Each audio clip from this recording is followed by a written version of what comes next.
That music, Yeah. that music, you know what time it is. Breeders Cup Live, hashtag BC Live. Drop us a line, say what's up. Dan Tordjman here. Ren Carothers. Dano-mite, you mean? You told me you were going to drop that this week. Oh my gosh, because you drop it like it's hot. We're going to be popping like bombs here. Come on. How you doing, Ren? I'm doing great. How about yourself, Dan? I am doing well. We have a full lineup ahead. Big win and you're in Saturday. Obviously, the first one coming up, the Personal Ensign at Saratoga. Win and you're in for the Longines Breeders Cup Distaff. Right. The star of the show, of course, is Midnight Bisou. Ears up. Yeah, exactly. Ears up. And plus, later on, we've got more action coming up from Saratoga. With the Whitney coming up, obviously a win and you're in for the Longines Breeders Cup Classic. We have, if you followed us a couple of weeks ago, you know we're going to be bringing in guests the whole time. We're with you until 6 p.m. tonight. You can watch the races right now on Fox Sports, and that'll take you right through till 6 o'clock.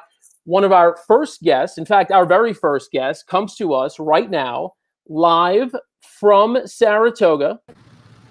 Hey guys! Hello there. Oh my gosh, I'm sorry I have my mask on. It's like we can't even tell who you are. Who I are know. you? Oh man. It's Hannah Bloom, of course, with Bloom Racing Stable. Most people know the stable. They know your dad, Jeff. Obviously, this incredible run you've gone on with the filly, with Midnight Bisou, winning this race last year, and obviously coming back this year as the top dog, as the one everyone's gunning for. First of all, just describe the scene where you're at. Looks like you're in the paddock. Yeah, I'm so sorry if you guys can hear that. You know, they've got the tractor going by. But yeah, I'm in the paddock. I'm waiting for the horses to arrive. It's a beautiful day. I'm actually on my phone, so I'm not sure if I'm able to switch the cam. Do you know if I am? No. Sorry. I don't think I could flip it around. But here, I'll right in front of the beautiful statue. I mean, it's weird to be here, you guys. It's eerie. There's no one here, you know. So it's kind of sad being in Saratoga without the fans. You know, we all wish we could be. But I'm just thankful to be here, you know, as an owner. So yeah, no, it's exciting. I'm nervous. So if my phone's shaking, that's why. And again, I'm so sorry about that loud noise. But no, yeah, it's live. We're live. Yeah, we're live. I've got the lawnmower man outside right now. Yeah. I know. It's a beautiful day. We're lucky it's sunny. And you know, the mare looks great. I got to see her yesterday really quick. She looks fantastic. She looks like she's ready to go, and you know, hopefully we'll win it a second year in a row. Right on. And what a game race. I mean, that effort, the grit she showed. I mean, last year was absolutely incredible. I mean, with the mare like a late. I mean, but just what she's gone on to do since. And I mean, Dan talks about this ride. I mean, it's mind-boggling to think that Midnight Bisou RNA'd at $19,000 and then was only an $80,000 2-year-old, and she's amassed over $7.3 million. Oh, I mean, that's kind of like my favorite thing to say is like, this is all thanks to my dad. You know, his eye. You know, I don't think a lot of people know is that he's his own bloodstock agent. You know, for Bloom Racing Stable, he picks out every single one of our horses. Wow.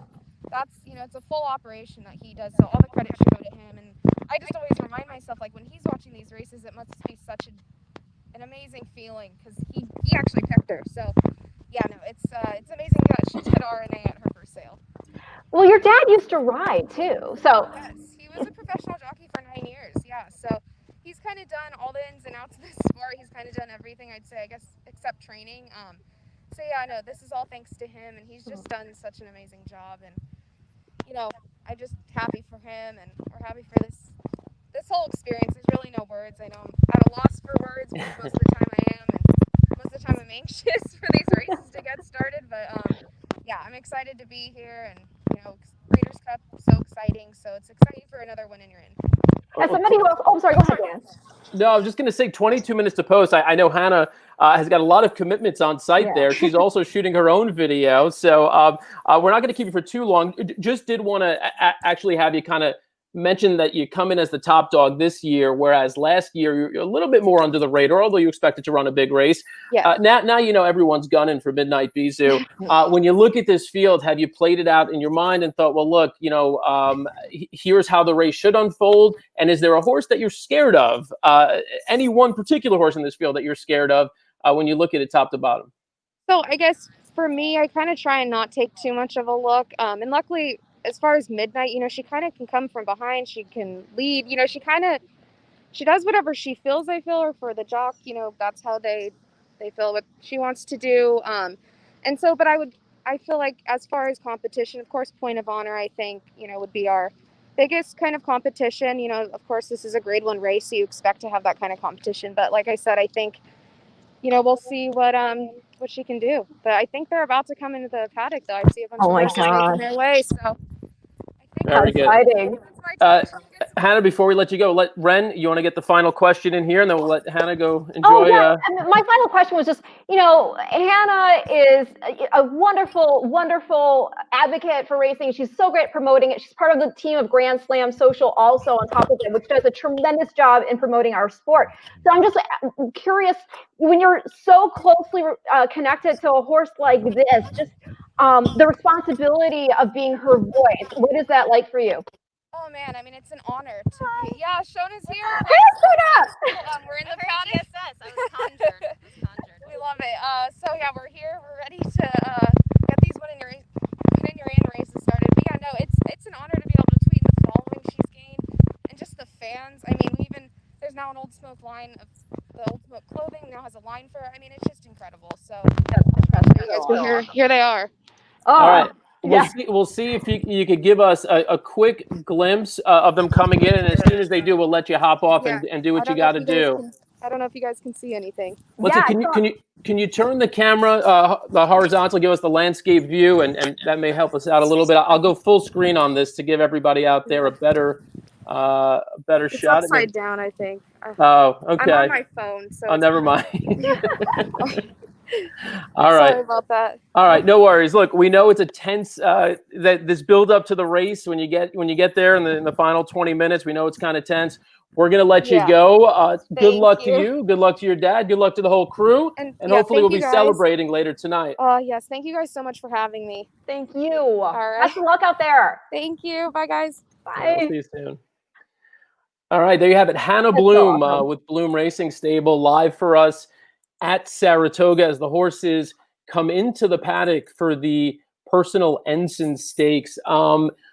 We in preparing for this today, we couldn't help but look at all the cards, all the races coming up on the card. A lot of really interesting bloodlines and connections to the Breeders' Cup. Ren, we're going to be showing some video and teasing ahead to some of the races. But what do you give us a little preview of what's on tap in addition to the Personal Ensign and the Whitney? Well, okay, so we've got this big, grade 1 action going and win and you're in. But that being said, we also have some 2-year-olds coming up in race 7. And these might be some horses we'll see come Future Stars Friday, potentially, because we do have some star connections. Maybe they'll follow in the hoof prints of those relatives. There are relatives to Wise Dan. They're relatives to Midnight Lute, speaking of Midnight Bisou, and relatives to a horse like Miask. Okay, so really, really bred in the purple types. And I'm very excited to see if pedigree will bear out. Speaking of, I'm drinking from my American Pharoah big boy mug. That's awesome. I can't tell you what's inside of here, but how about you? You always keep it clean. You always keep it clean. I'm professional, Dan. That you are. No, come on. You know very well. Like we've been hanging out at Derby, sipping on mint juleps and lilies. So it's all good. But while working. But that being said, so yeah, you got your American Pharoah big boy there, and that horse I mentioned in relation to Midnight Lute is a son of American Pharoah. Mm-hmm. We in looking at the next hour to hour and a half or so, like we said, we're taking you right through to 6 o'clock. You can watch the races on Fox Sports 1. The Win and Your Win races, we're going to show you right here. So if you're not in front of a TV, we're your second screen. Watch with us. We're going to show you the Win in Your In Personal Ensign Stakes. We're also going to show you the Win in Your In Breeders' Cup Challenge Series. Whitney coming up a little later on. That's scheduled for 5:43. Much later tonight, once we wrap up, you've also got NBCSN from 7 to 10 showing live coverage of racing from Del Mar, which includes the Bing Crosby, which of course is a Breeders' Cup Challenge Series race. Win in Your In for the Breeders' Cup Sprint. And then tomorrow, even more, Clement Hirsch, another Win in Your In for the Longines Distaff. So a big weekend for big racing. In fact, later on in the Whitney, we're going to be seeing 4 of the horses that are in the top 10 of the new Breeders' Cup rankings. And we want to hear from you. We want to know who you like, who you think will be winning the Whitney later on. And for now, comment, let us know if you think anyone can beat Midnight Beast. We're going to dig into the race a little bit in a few moments. Also want to mention, among the big guests coming on, Ramon Dominguez, Hall of Fame rider, is going to be joining us to tell us about a really important initiative related to the chaplaincy in New York, taking care of backstretch workers and ways in which you can help. We're also going to have racing analysts on. We've got Ellis Starr coming up, joining us. Handicapper Sean Alvarez will join us. And then we've got more live coverage from Saratoga with Naomi Tucker. She'll be joining us in a bit. We'll have Naja Thompson with Naira. And then we'll have Raylu Gutierrez, star of the new ABR video series, In the Saddle with Raylu Gutierrez, so jockey at Saratoga, who got his first win at Saratoga last week. Ren, who are you most excited to speak to in the next few hours? Everybody. I mean, everybody. I'm not going to single anybody out. Just not going to do it. All right. Looks like we're already getting some comments on Whitney selections, Code of Honor. Joe? There you go. I'm on Code of Honor too. Travis with a very good guess here, guessing that I had White Claw in the cup. So we'll see that. Now let's do this. Let's pull up the stream. Let's show you the horses right now in the paddock at Saratoga. This is the field that's getting ready for the Personal Ensign Stakes. As we just saw a moment ago, Midnight Bisou, as you can see there, the 3-horse, 1 to 9 right now. Yeah. 1 to 9. I mean, come on. How can you not? I mean, just the past performances, it's one of those situations, again, where the past performances speak for themselves. I mean, she's coming off an 8 1/4 length blowout in the Fleur-de-Lis. So, it's going to be interesting. Mike Smith obviously couldn't make the trip because of what's going on.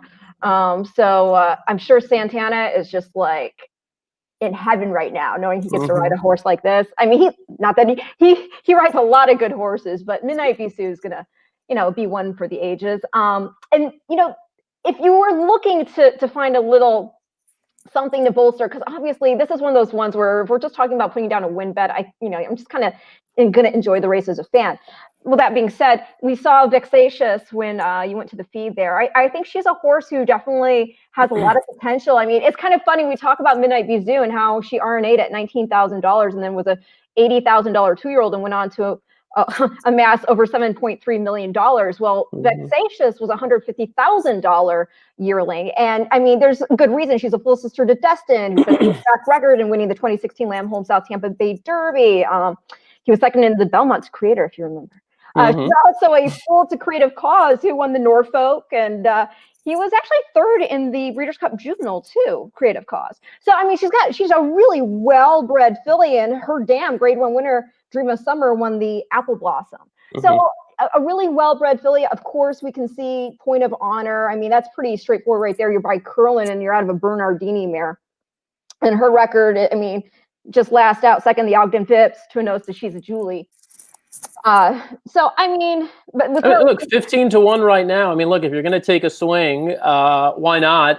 And look, there's nothing wrong with Vexatious. I mean, she could be coming into her own right now. I think there's some very positive signs with that horse. Well, I mean, she's only 2 lengths off Monomoy Girl last out. So I and she put in her career best performance over there and being 100 buyer. And I don't know, she just might be a horse that maybe it was the good surface that day, but I don't know. I think she's a horse that makes sense. And at 15 to 1, it's kind of silly not to put her in your exotics. Yeah, no, I'm with you. Travis asked a question here. Now, Ren, you mentioned a moment ago Ricardo Santana. Yes. Obviously, he's ridden some great horses over the past few years. Mitoli comes to mind immediately as a horse that obviously went on to a lot of success. Yeah. Both raced at Saratoga and then went on to run and win at the Breeders' Cup. But this question is actually a good one here in the sense that it's not that I don't think Travis is asking, hey, do you think Ricardo Santana is good enough? We know Ricardo Santana is good enough. I think the question is, we know how good of a fit Mike Smith is with this horse. Yeah. So does Midnight Bisou know that where's Mikey? Like where is he? And does that potentially, play into the way you handicap and project how this race might turn out? Well, the last time she had a different jock, it was Johnny V in the in the Beldame. And so I don't think it matters. A horse this good knows their job. Mm-hmm. I mean, that's to take nothing away from her relationship with Mike, because obviously they have a very strong relationship, and he's had a strong relationship with a lot of good horses too. But Ricardo, he's such a capable rider, and he has a way also of communicating with these horses, just from hand to rein. And I think it's overthinking it. Yeah. Well, that's fair enough. Shelly asked the question, what time is the race? Shelly, stand with us. The race is 12 minutes away. That's scheduled post time. Now 11 minutes away, 3:28 Eastern time. The race can be found, of course, and all the races at Saratoga can be found on Fox Sports, America's Day at the Races. But if you're out and about, you're looking to watch the races and you're looking for coverage, stick with us right here on Breeders' Cup Live. Tweet at us, #BC Live, and we will show you the Win and You're In races today. We'll also be bringing in a lot of incredible guests throughout the day. Wow, you're getting 7-1 on Point of Honor right now. Yeah, look, 7-1 on Point of Honor, I think, is incredible value for a number of reasons. And let me just say this. On paper, Midnight Bisou lays over this field on her best day. The question is, right now, whether she's in top form, there's no reason to think she isn't, but she is making just her third start of the year, knowing that the ultimate goal is the Longines Distaff. If you think she's vulnerable from that standpoint, you might start to consider some scenarios where she could be beaten here. So let's just talk about those for a few minutes. Horses like Motion Emotion and Bossy Bride, I think both of them, the only path to victory would seem to be them getting to the lead and getting loose potentially. If they both try that, it won't work out for either of them. Obviously, Bossy Bride scratched. Oh, Bossy Bride. Okay, so you know what?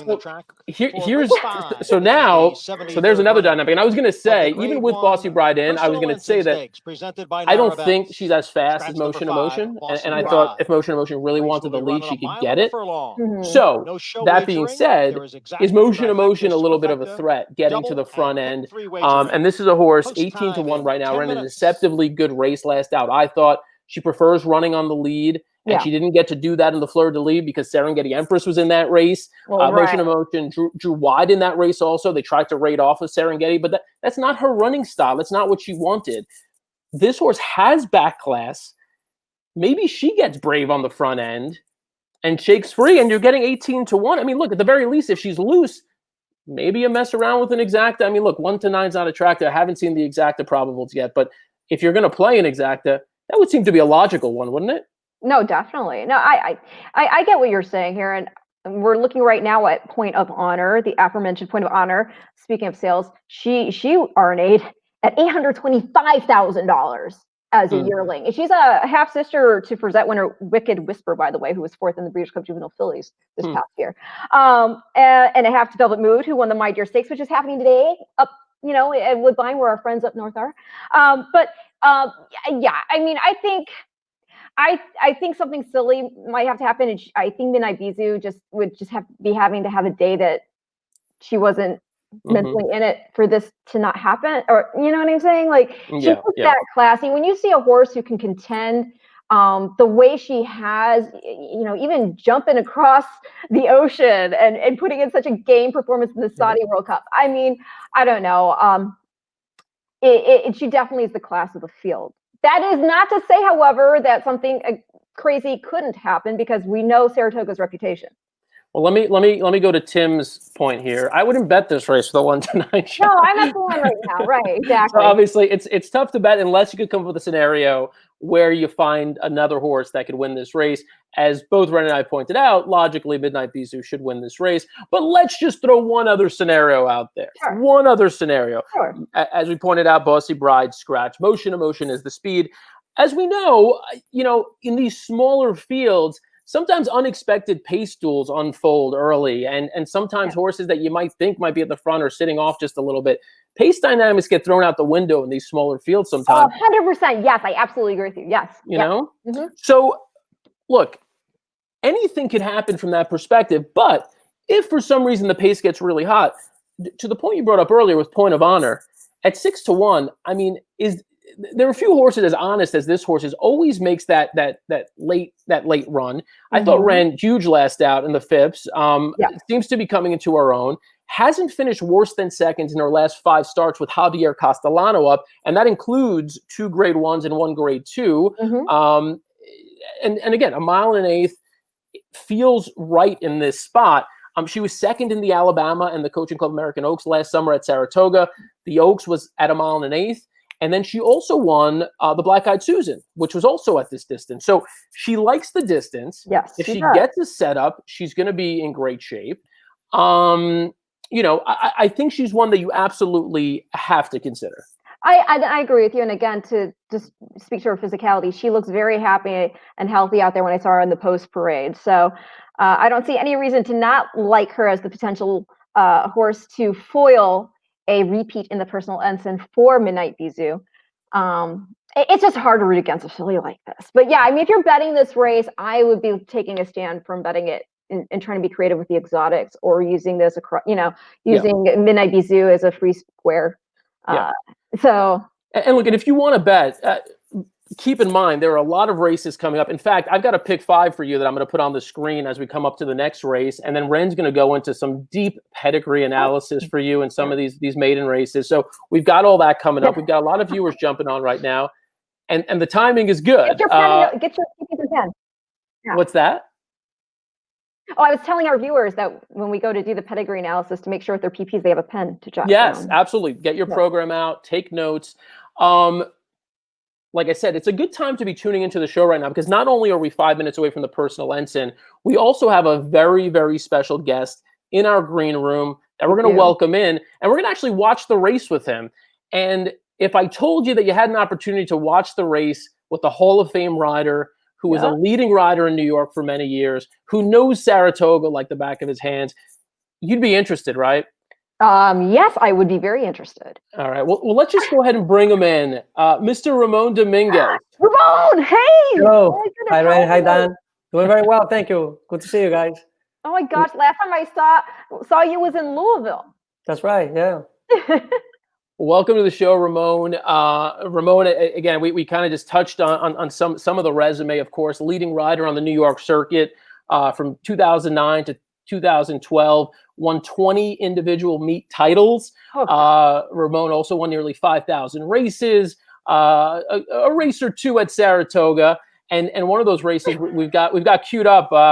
Probably your most memorable Saratoga dead heat. We're gonna show that one shortly.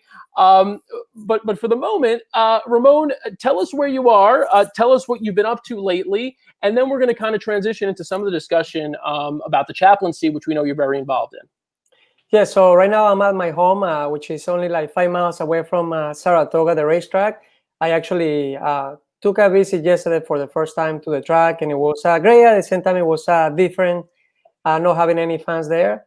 In terms of what I'm doing, I'm actually working on a few projects within the sport. One of them, as you mentioned, is with the racetrack chaplaincy. As many of the viewers may know, I have been bringing to market a riding crop that I developed that is pretty neat, because it's something that is protecting the horse to a level that really didn't exist before.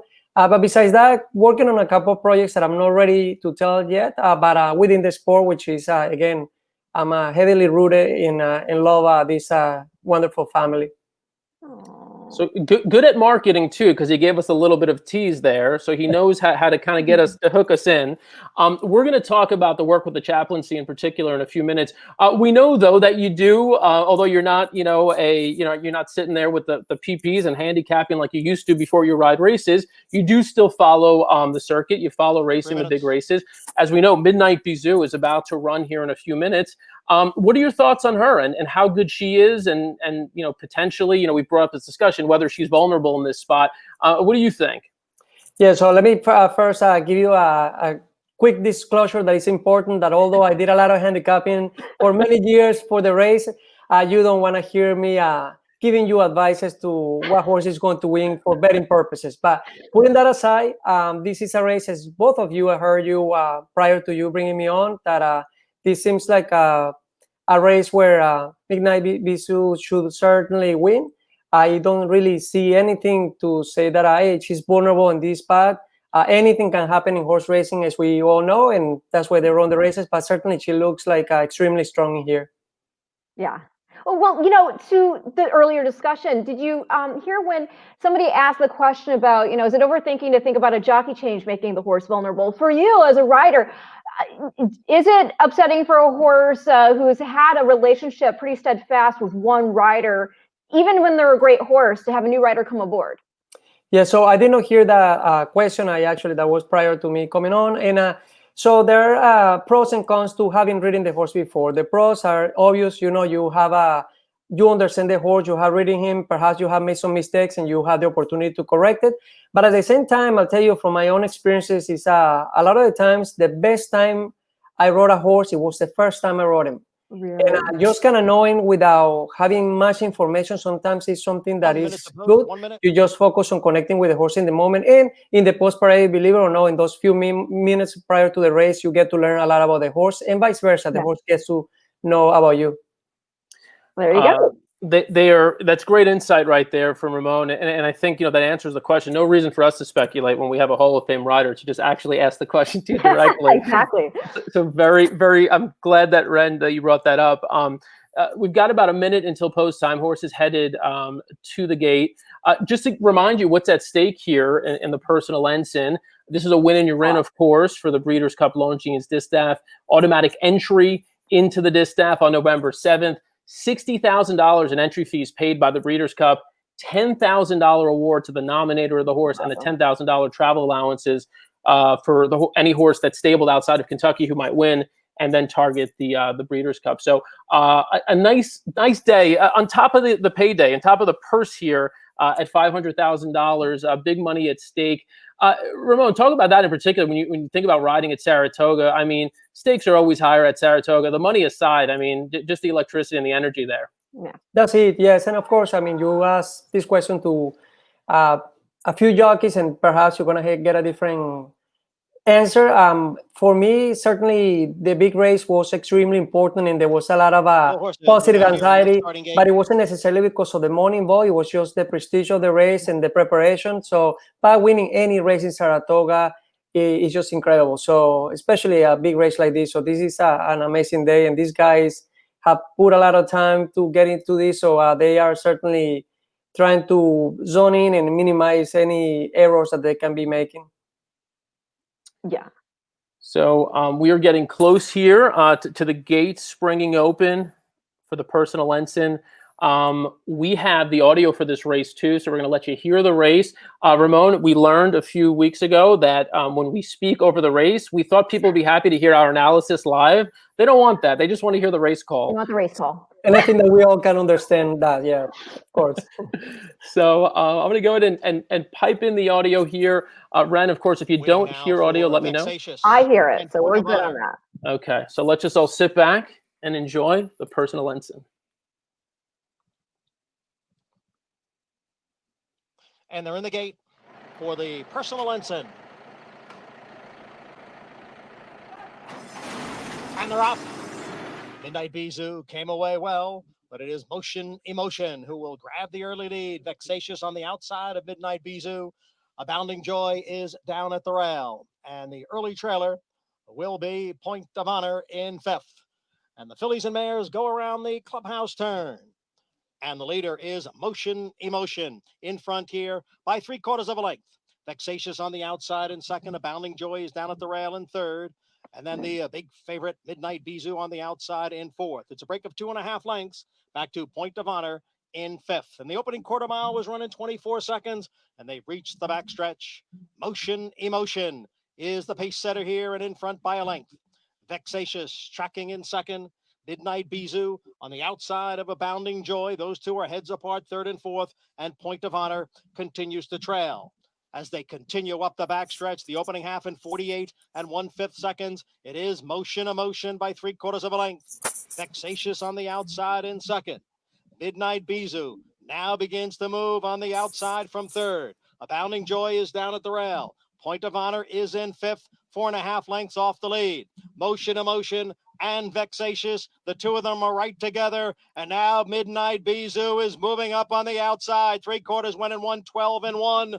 Motion Emotion drops back. It's Vexatious and Midnight Bisou. They are 1-2 at the top of the stretch with Point of Honor moving into third. Motion Emotion down on the inside. Vexatious narrowly. Midnight Bisou on the outside. It's Midnight Bisou and Vexatious, and the champ is challenged here. Midnight Bisou, Vexatious. The two of them come down to the finish in the Grade 1 Personal Ensign, and it's going to be Vexatious to win it by a head. Vexatious pulls off the upset. Midnight Bisou was second. And farther back, Point of Honor finished third. A mile and a furlong. 1 minute, 48 4/5 seconds. Oh, I did say Vexatious would be the other horse to use, but I didn't think on top. Oh my God. Well, somebody listened to you here. We had some players who ended up playing Vexatious here.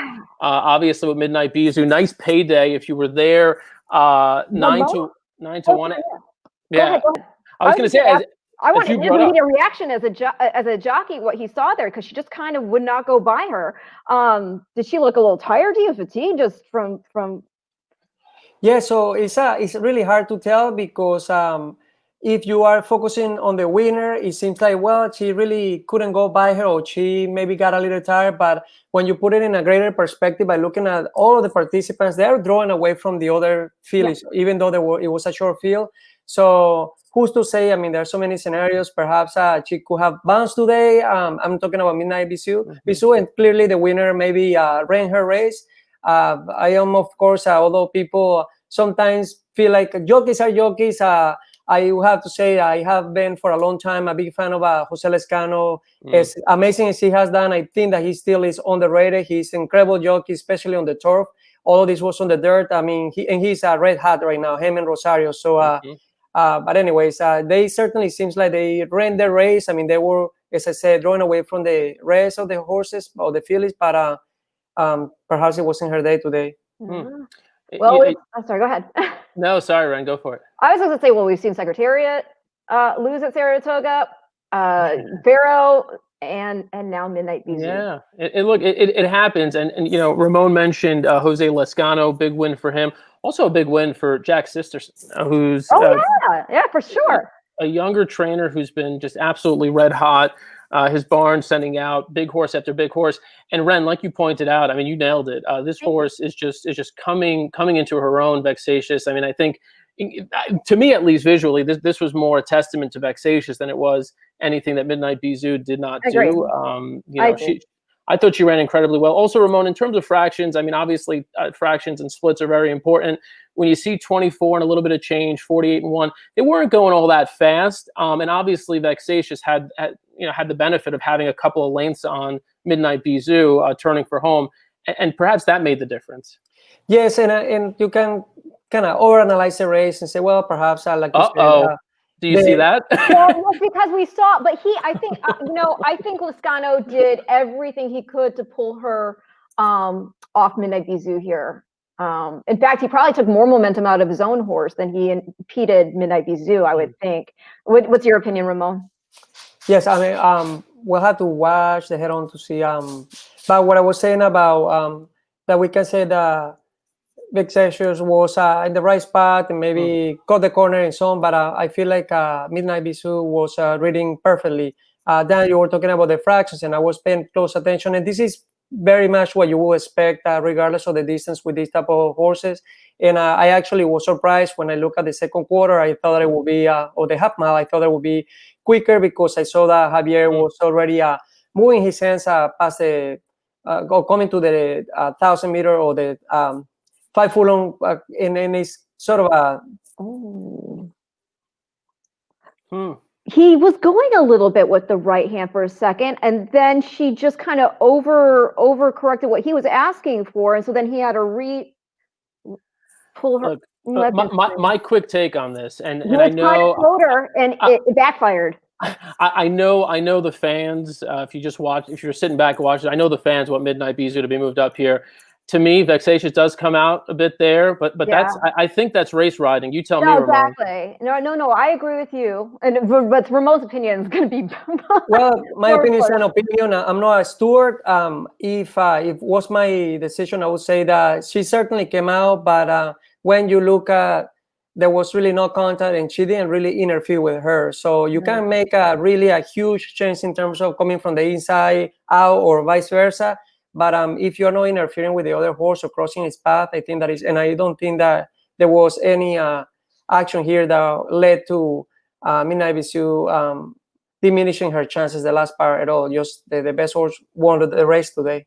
Yeah, I agree with you. And like I said, it looks to me, even with the head on, that by bringing her out to the right, he Vexatious lost more momentum going forward than actually impeding Midnight Bisou. So if anything, I would leave it up.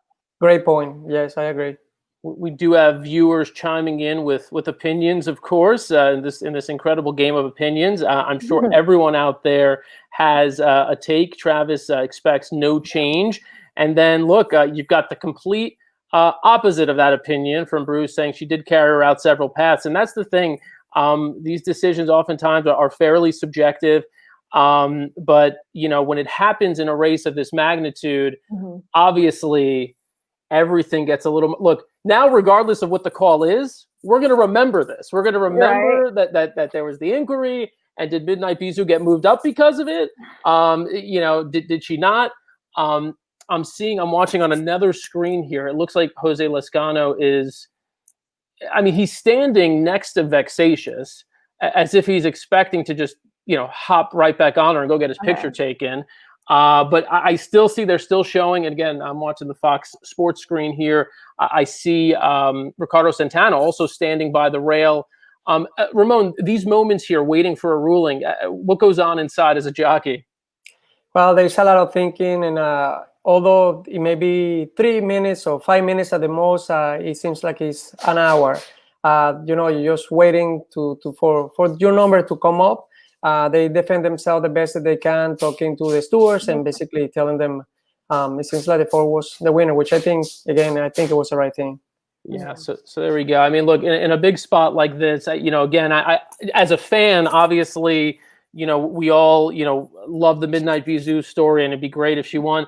But Vexatious ran such a big race there, and you'd hate to see, at least I would, a change in a spot as big as this, with the magnitude we talked about, and everything on the line, the win you're in, the ticket to the Longines Breeders Cup Distaff, and then you think about all the connections, the owners, the trainer, the jockey who put in all this work and time in this horse. Vexatious ran an incredible race, and I think we need to give her credit for that. Definitely, and I'm glad she made me look smart. She did. Well, it doesn't take much, and because and we're gonna get you on a lot more pedigree coming up in the next few races. Well, the thing though, it's so hard because over the course of just being involved in the industry and all the people you meet, you have the rooting interest, and like we just were talking to Hannah, and just all the love she has for this horse too. So obviously you're rooting for a horse. That doesn't mean you're rooting against others either. It's just one of those situations where your betting conflicts with your heart, and I'm just like, man, I should have played that, but I sat on my hands for that race. Hey, we've got a record of it. It was on video. Everyone saw it. All right. You can brag. I have the moral victory. You could brag for sure. Well, I'll tell you what. If there's a group that has a right to brag, it's the racetrack chaplaincy across the U.S. And the division that I know best, being situated here in New York, is of course the New York division that's headed up by Chaplain Humberto Chavez. We know that Ramon is a spokesperson, a big advocate for the work that the chaplaincy does. If you're not familiar with the chaplaincy, first, Ramon, let people know what the chaplaincy does, and then we'll kind of talk a little bit about this big upcoming event. Sure. So the racetrack chaplaincy is a great support for the backstretch workers, and it's something that is not just one area.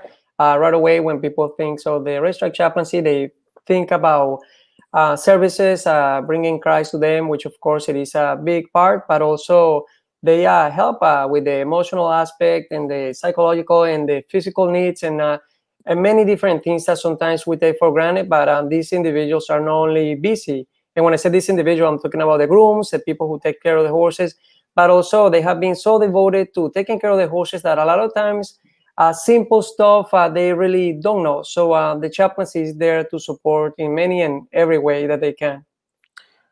We know that every summer at Saratoga, people look forward to the racing and all the pageantry and everything else that goes on at Saratoga.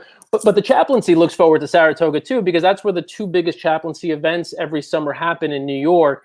This year, due to COVID-19, those events are not happening. And so obviously funding becomes a huge challenge. So instead, there's this creative approach now to generating interest in the work that the chaplaincy is doing, plus generating funds, hopefully. Ramon, tell people what that idea is and how they can get involved. Sure. So as you say, you know, the two main events, the fundraising events that we had in Saratoga is a basketball between sometimes the horsemen, the trainers, and the jockeys, which is a lot of fun, and also a brunch. So this year, since they are not taking place, we substitute that with it's called Champions Talk. So I was happy to be one of the panelists, and it was Terry Finley from West Point, which is an honor, and he's the person who brought West Point to what it is.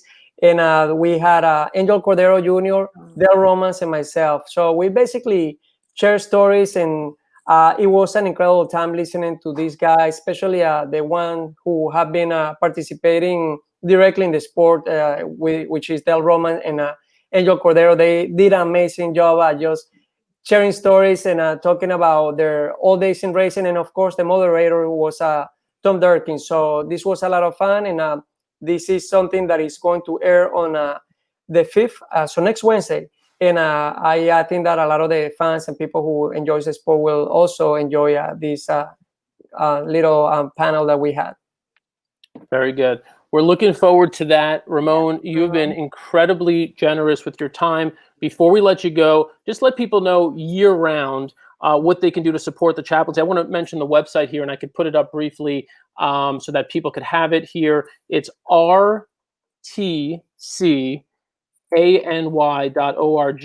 So that's the chaplaincy website. You can go and make a donation. You could also get more information. But year-round, Ramon, what would you say for people who want to support?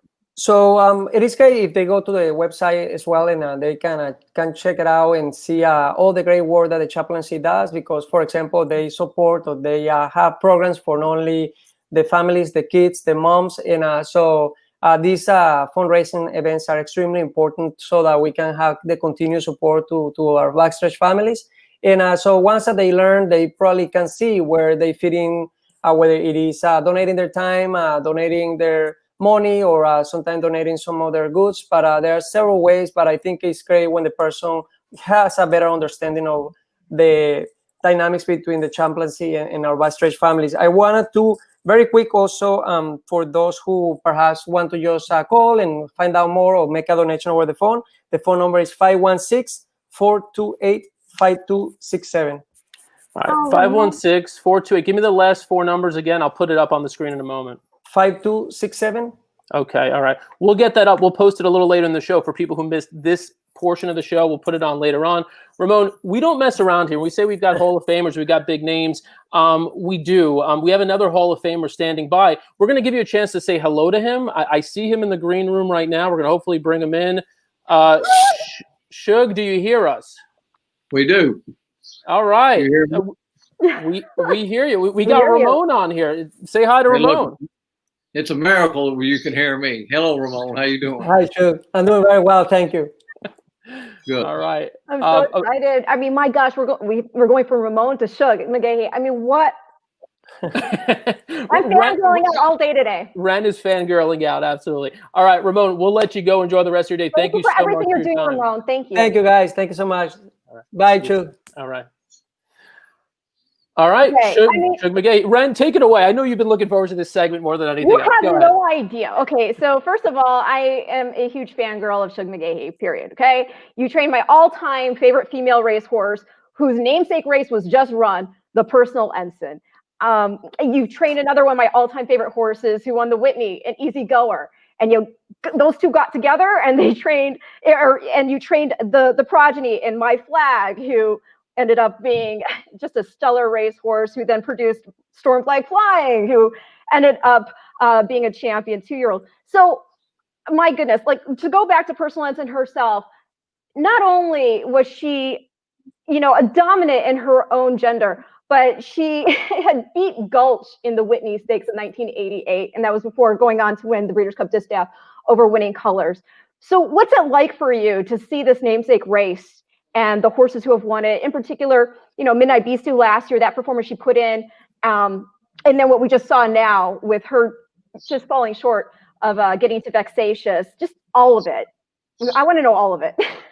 Well, thank you, Ren. Well, I'm proud. Any of the races that are named after a horse I trained is pretty special to me. I was kind of a young guy when I got Personal Ensign, and when you get one like that, and she accomplished so much. She was my first Breeders' Cup winner, and Mr. Phipps's first, and then she went on to be the type of broodmare she was, to give us, Miner's Mark, who won the Gold Cup, Meyer Emblem, who was a Grade 1 horse. Then we get My Flag, who was a multiple Grade 1 horse, and then she produced Storm Flag Flying. That also, she was undefeated as a 2-year-old, and went on to won the Breeders' Cup at Arlington Park. So I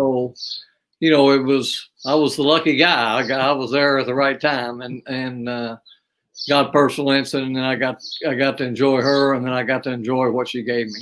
I mean, it's really and truly exceptional. I mean, just all the names you went over because we often talk about how these great female racehorses don't go on in the shed to produce themselves, and Personal Ensign is just an example of being an exception to that conception, or that conceived notion.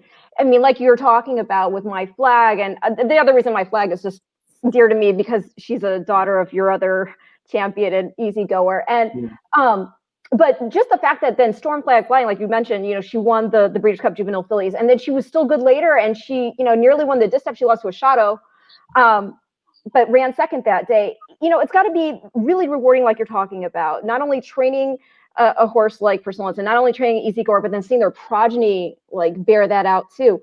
And so today, like, I have to ask, like, when you see a horse, horses throw down like they did again, Midnight Bisou threw it down against a late last year, and this year she didn't actually get the job done with Vexatious. What was your feeling of the race? Well, I thought it was a good race. I mean, I enjoyed watching it. I was a little surprised, I think, as everybody else was, that she'd been running so good, and she had run so good at Churchill the other day. But she's been to Saudi Arabia. She came back and ran, and now she's run back. She had a couple of really hard races last year against Delate.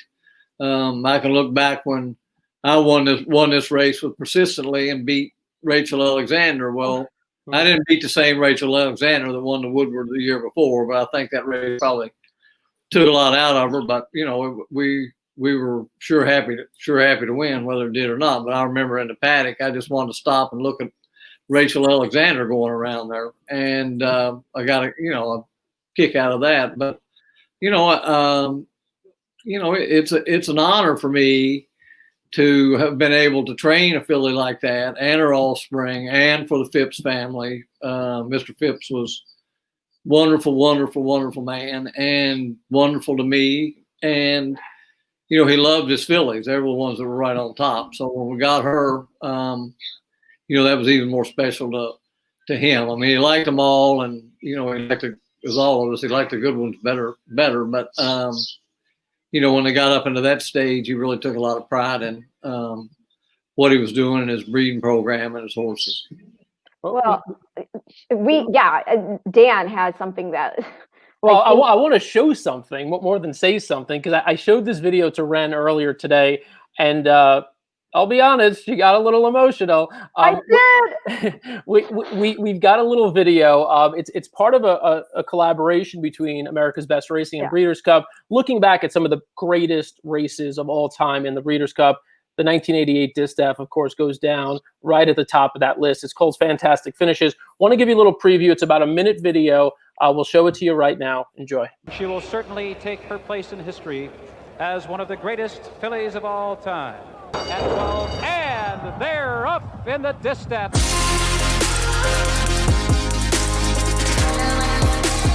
inside now, she takes to the outside. 5 lengths off the lead of Winning Colors, who turns for home here at Churchill Downs. Holding on by 2.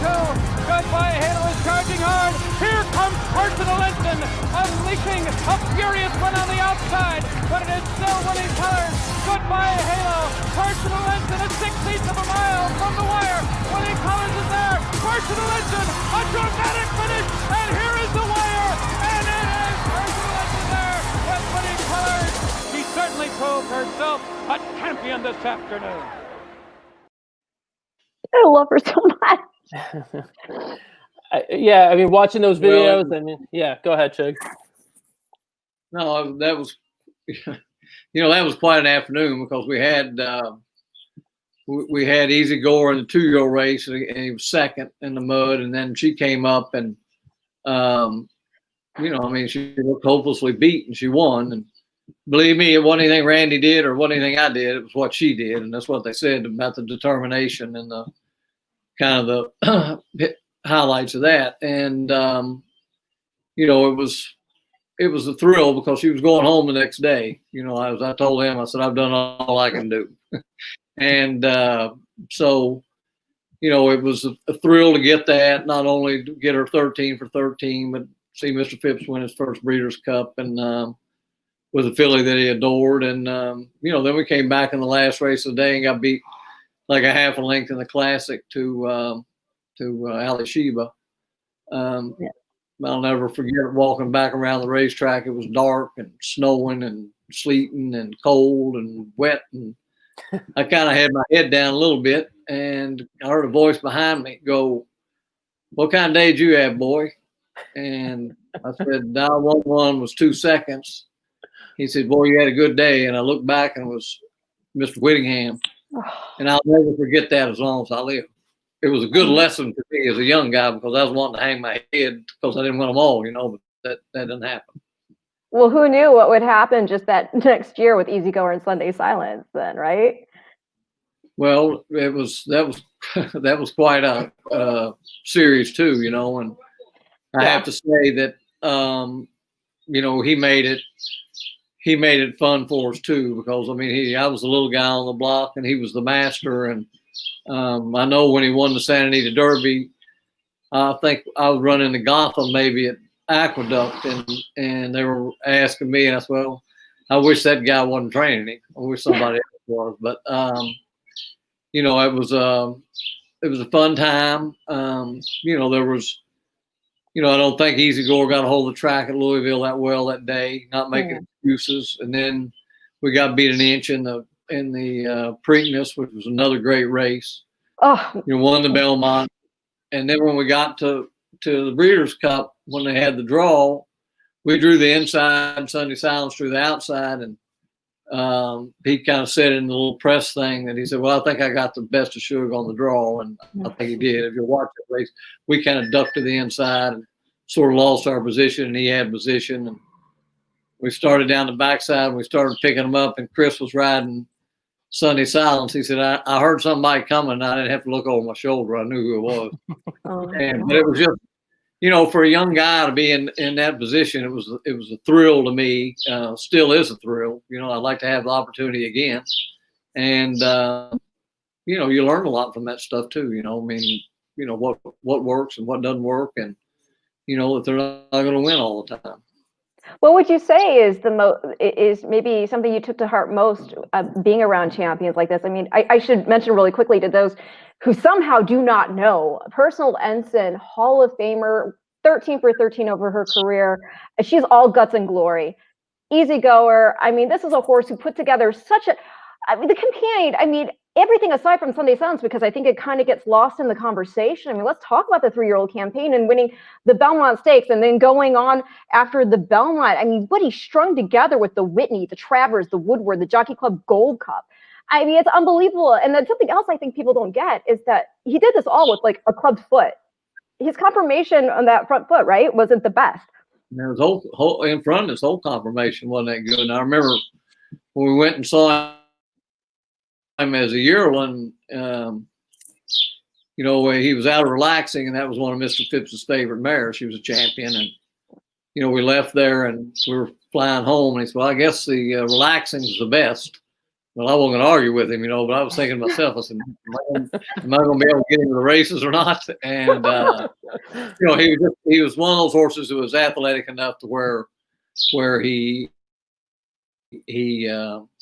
you know, he got over those kind of things. He got some shins up here when he broke his maiden, not bad. And, you know, we kind of could work through it. And, you know, and we took care of them coming into his 3-year-old year. But, you know, I remember he had some kind of rough looking ankles too. I remember Mr. Whittingham saying, you know, said, I might have a little advantage over this, you know, quick turn racetrack with my horse getting around the turns. And, you know, I think he did. Well, it's miraculous just what a horse can overcome. Even, you know, we talk about all the time that somebody's looking for the perfect athlete and, you know, conformationally. It comes down to it. Yeah, there's a certain amount of ability they have to have physically, but if you don't have the heart. No, I think you're exactly right. I think that good horses, they overcome a lot. You know, they go over there, they pretty much act right, and they conserve their energy. They do the same thing in the morning. When you ask them to do something, you know, that's what they do. I mean, that's what Code of Honor is. He's a very efficient little horse. You know, when I point him, he does what I want him to do, what I want him to do, and he doesn't overdo it. And, you know, I think that's in most all cases, the good horses do that. That's why they're probably good. Is that, you know, because you can have all the ability in the world, and if you waste it in the morning or if you waste it in the afternoon in the paddock or something, you know yourself, they're probably not going to run that good. No. Well, let's talk about Code of Honor. This is another horse who's just overcome what you would think, you know, basically what you would think he would fit based on paper. I mean, you would think just looking at, okay, you're by Noble Mission, a champion router in England who's a full brother to Frankel. So you'd be thinking grass right off the top. And you would be thinking, you know, distance, a mile, quarter, mile and a half. But yet he came out like on debut sprinting and just showed so much turn of foot. Well, I think you're right. I mean, you know, he broke his maiden up here going 5/8 on the rail in front the whole way. And then, you know, he won the Travers last year going a mile and a quarter. And, but I think that's what makes him is, you know, his efficiency. And, you know, people asked me when he was in the first time, so why you run him on the dirt? And I said, well, he's trained good on the dirt. But I remember Woody Stevens telling me a long time, run them short on the dirt. They don't run any good.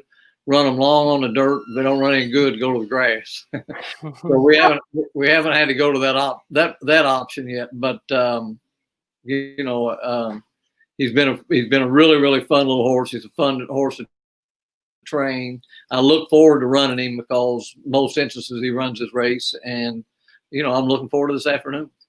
Want to talk about the race in particular. Just want to give people a heads up who are watching. It is now 6 minutes to the 6th race at Saratoga. We got a couple of races until that Whitney Stakes coming up, which is slated as the 9th race of the day. Just going to throw up a ticket here for anybody who's interested in playing a ticket. The pick 5 does start here at race 6. I like Everfast, a horse dropping in class a little bit, going into that first level allowance here, and then Vintage Hollywood on the outside to kick off this pick 5. But as you can see there in the 9th race, I've singled the 3 horse. Who incidentally is Code of Honor. My take, and Shug, you tell me how you look at the Met Mile. I felt, obviously, and I think it was pretty pronounced that day, there was a speed favoring bias, there was a rail bias. Code of Honor was against the track, and he still almost got there. I thought that was a great race. The Westchester, I thought, to come back off the break and do it as effortlessly as he did there, that was also eye-opening. What degree of confidence do you enter this race with respect to the fact that you do have a tough field to contend with, albeit a smaller one? You do have Tons d'Etat, who's currently ranked #1 in the Breeders' Cup Classic rankings. You do have, by my standards, who's on that list. You have Improbable, who's on that list. A very, very tough field to contend with. But what's your degree of confidence entering this race? Well, he's done everything I've wanted him to do since the Metropolitan Mile. And, I agree with you. I mean, I'm not taking anything away from Vekoma because he ran a great race. He ran fast. It was speed. We were going against the bias of the racetrack. We finished. We were wide. Vekoma had the rail. And, we just didn't get there. But hopefully those two shorter races will set him up good for a 1 1/8 race today. And we got him up here, and he had a nice work early when we got up here, and he blew out Monday. I thought he went really good. He went off the way I wanted him to on the training track, 25 and change, and finished in 23 and change. Galloped out good, so came out of it good. Watching him this morning, he seems to be sharp, and I think he looks very well. So I wouldn't see any reason in the world why he wouldn't go over and run his race. And if he's good enough, he'll get there. I just got to hope that I've seen some things happen in front of him that can help him along a little bit. But I think that he's come from behind before when the pace wasn't really fast, but maybe not against these kind of horses.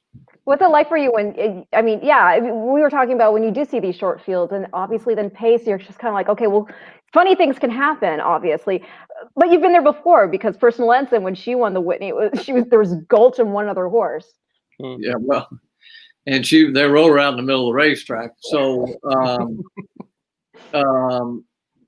you just got, I'm not one to take a horse out of his running style. And so, I think we'll break from the 3. I think hopefully those other 4 are going to be, kind of pressing a little bit, and we'll take up our position and hopefully probably save some ground going around the first turn. And as Johnny does, he'll sort of hopefully gets into the bridle, leaving the half-mile pole and make his run. And hope, I wouldn't think in a 5-horse field we're going to lose too much ground. I mean, he likes to make a sweep and move on him, and I'm sure that's what he's going to try to do today. And, like I say, I just hope we're good enough to, catch a horse like Tons d'Etat or any of the rest of them. They're all good and probable. And, by my standards, I think he'll probably press a little bit from the rail with Jose, but we'll just have to wait and see. And, I just hope he goes over and runs his race. And if he runs his race, I think they'll know he's in there. To go along with what you're saying with regarding the bias on that day, I mean, if you look at the Suburban on the same card as the Met Mile, which Tacitus won, the horse who set the pace in that race, Parsimony, was 57-1, and that horse was able to hold on for 3rd. So, yeah, I mean, again, when we're talking about pronounced bias, again, it just made Code of Honors his run there all the more impressive going against. I thought it was. I thought he ran a really good race. Obviously, I was disappointed that he got beat, but I mean, looking at it from a different perspective, I had to be pleased with the way he ran, and he came back good, and he bounced out of it in time. And when we got him up here, he's had 2 nice breezes, and he's trained well, and all we can do is put the bridle on him, take him over, and see what happens. But I'm looking forward to it. Well, Sugar, I know if Ren had her way, if I had my way, if the viewers had their way, you'd be on with us for the next 2 hours. But work calls and commitments and obligations calls, so we're going to let you get back to work. We really thank you a lot, Ren. I'll let you get a last word in here. I know how thrilled you are. We all are to have Sugar with us. Yeah, again, thank you so much for taking time out of your day. It means so much, not only to be able to look back and reminisce on just some of the greatest horses we have ever seen in the American racing, around the world, actually, because I mean, just the influence also pedigree-wise that's been left behind by, again, a mare like Personal Ensign. And so thank you for taking time out and letting me reminisce. 1, fangirl. 2, which I guess is the same thing, but also getting insight to a horse who's actually running today, finding out how he's doing. And he's a horse that has not only shown tremendous talent, but tremendous heart. I mean, we saw that in the Jockey Club Gold Cup with the throwdown with Vino Rosso. So awesome. I'm so thankful. Oh, I think Sugar's frozen. Oh, he froze now. Away, Ren. Oh, he can hear me. Okay, okay, we hear you though. You're back. You're back. Oh, you're back. Well, Ren, thank you, and thank you for your nice correspondence. And Dan, I appreciate y'all having me on today, and I enjoyed it. Thank you I so enjoyed much. talking about them too. All right. Well, it was our honor. Thank you so much. Have a good rest of the day. Bye, Shug. All right, thank you. Oh my God. Boy, was that something? That was awesome. That was a lot of fun. That's a situation where I will just ramble because there's so much going in my head that I could say. And that's why I'm just everywhere. I'm everywhere with it because it's just incredible to me. Like, again, Personal Ensign, I wasn't about celebrities when I was growing up, like human celebrities. I was about the 4-horse kind. And so, yeah. Just want to let everyone who's watching know we're coming up to post time for the 6th race, as I mentioned a moment ago. I did put together a pick 5 ticket. If you're playing it for 50 cents, it is a $90 ticket altogether. Also, we're getting some questions here. We're getting a lot of great comments. I mean, people loved having Shug on, and we're so happy that we could have him on. That was absolutely phenomenal. Yeah. We are also getting questions about some of the other big racing coming up later today. Cezanne versus Honor AP. Honor AP. All right. Simple enough. That answers it.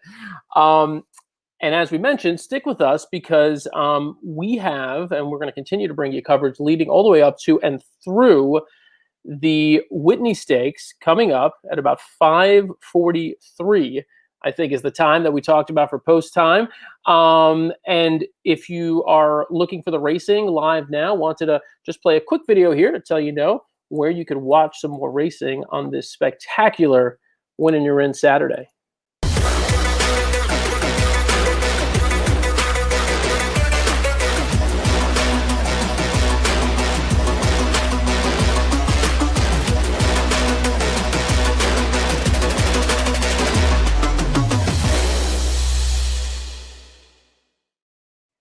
Boom. Boom. Fox Sports, turn it on, America's Day at the Races. And just like that, speaking of TV, speaking of TV personalities, speaking of TV production, we have our next guest, a woman who does it all. Hello, Naomi. Hey, Hi, guys. How are you? Very well. It's a warm day out here in Saratoga, but wow, it's been quite the day already so far. Oh my God. Gosh. Can only imagine. I want to get your take on, we know there are no fans in attendance, but just sort of the energy and the reaction to the Personal Ensign. Before I do, want to formally introduce Naomi Tucker, horse racing TV analyst with the Maryland Jockey Club, host of Talk Racing to Me with Naomi. Been on now for about, I think, 4 months. And going really, really well, part of the In the Money Media Network. And then right now, Naomi live from Saratoga, working on the production team with the New York Racing Association, staying quite busy. Yeah. Naomi, first off, tell us what your vantage point was there as you were watching the Personal Ensign a few moments ago and your reaction to everything that happened. I was quite lucky. My vantage point, I decided to walk out and just wanted to see a trackside. And I have Steve Asmussen pacing up and down on my left. I see Jeff Bloom in front of me starting to cheer on his go. I had George Weaver on the stands behind me.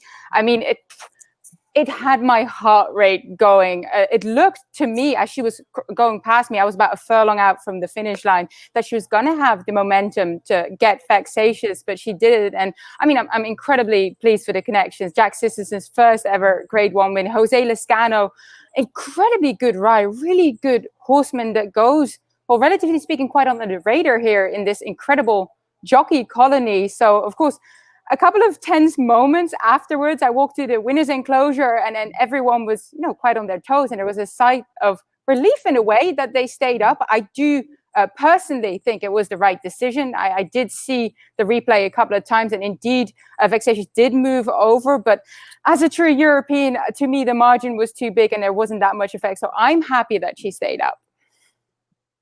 That's a good point. In Europe, that they don't even review that. Am I right? Yeah, right.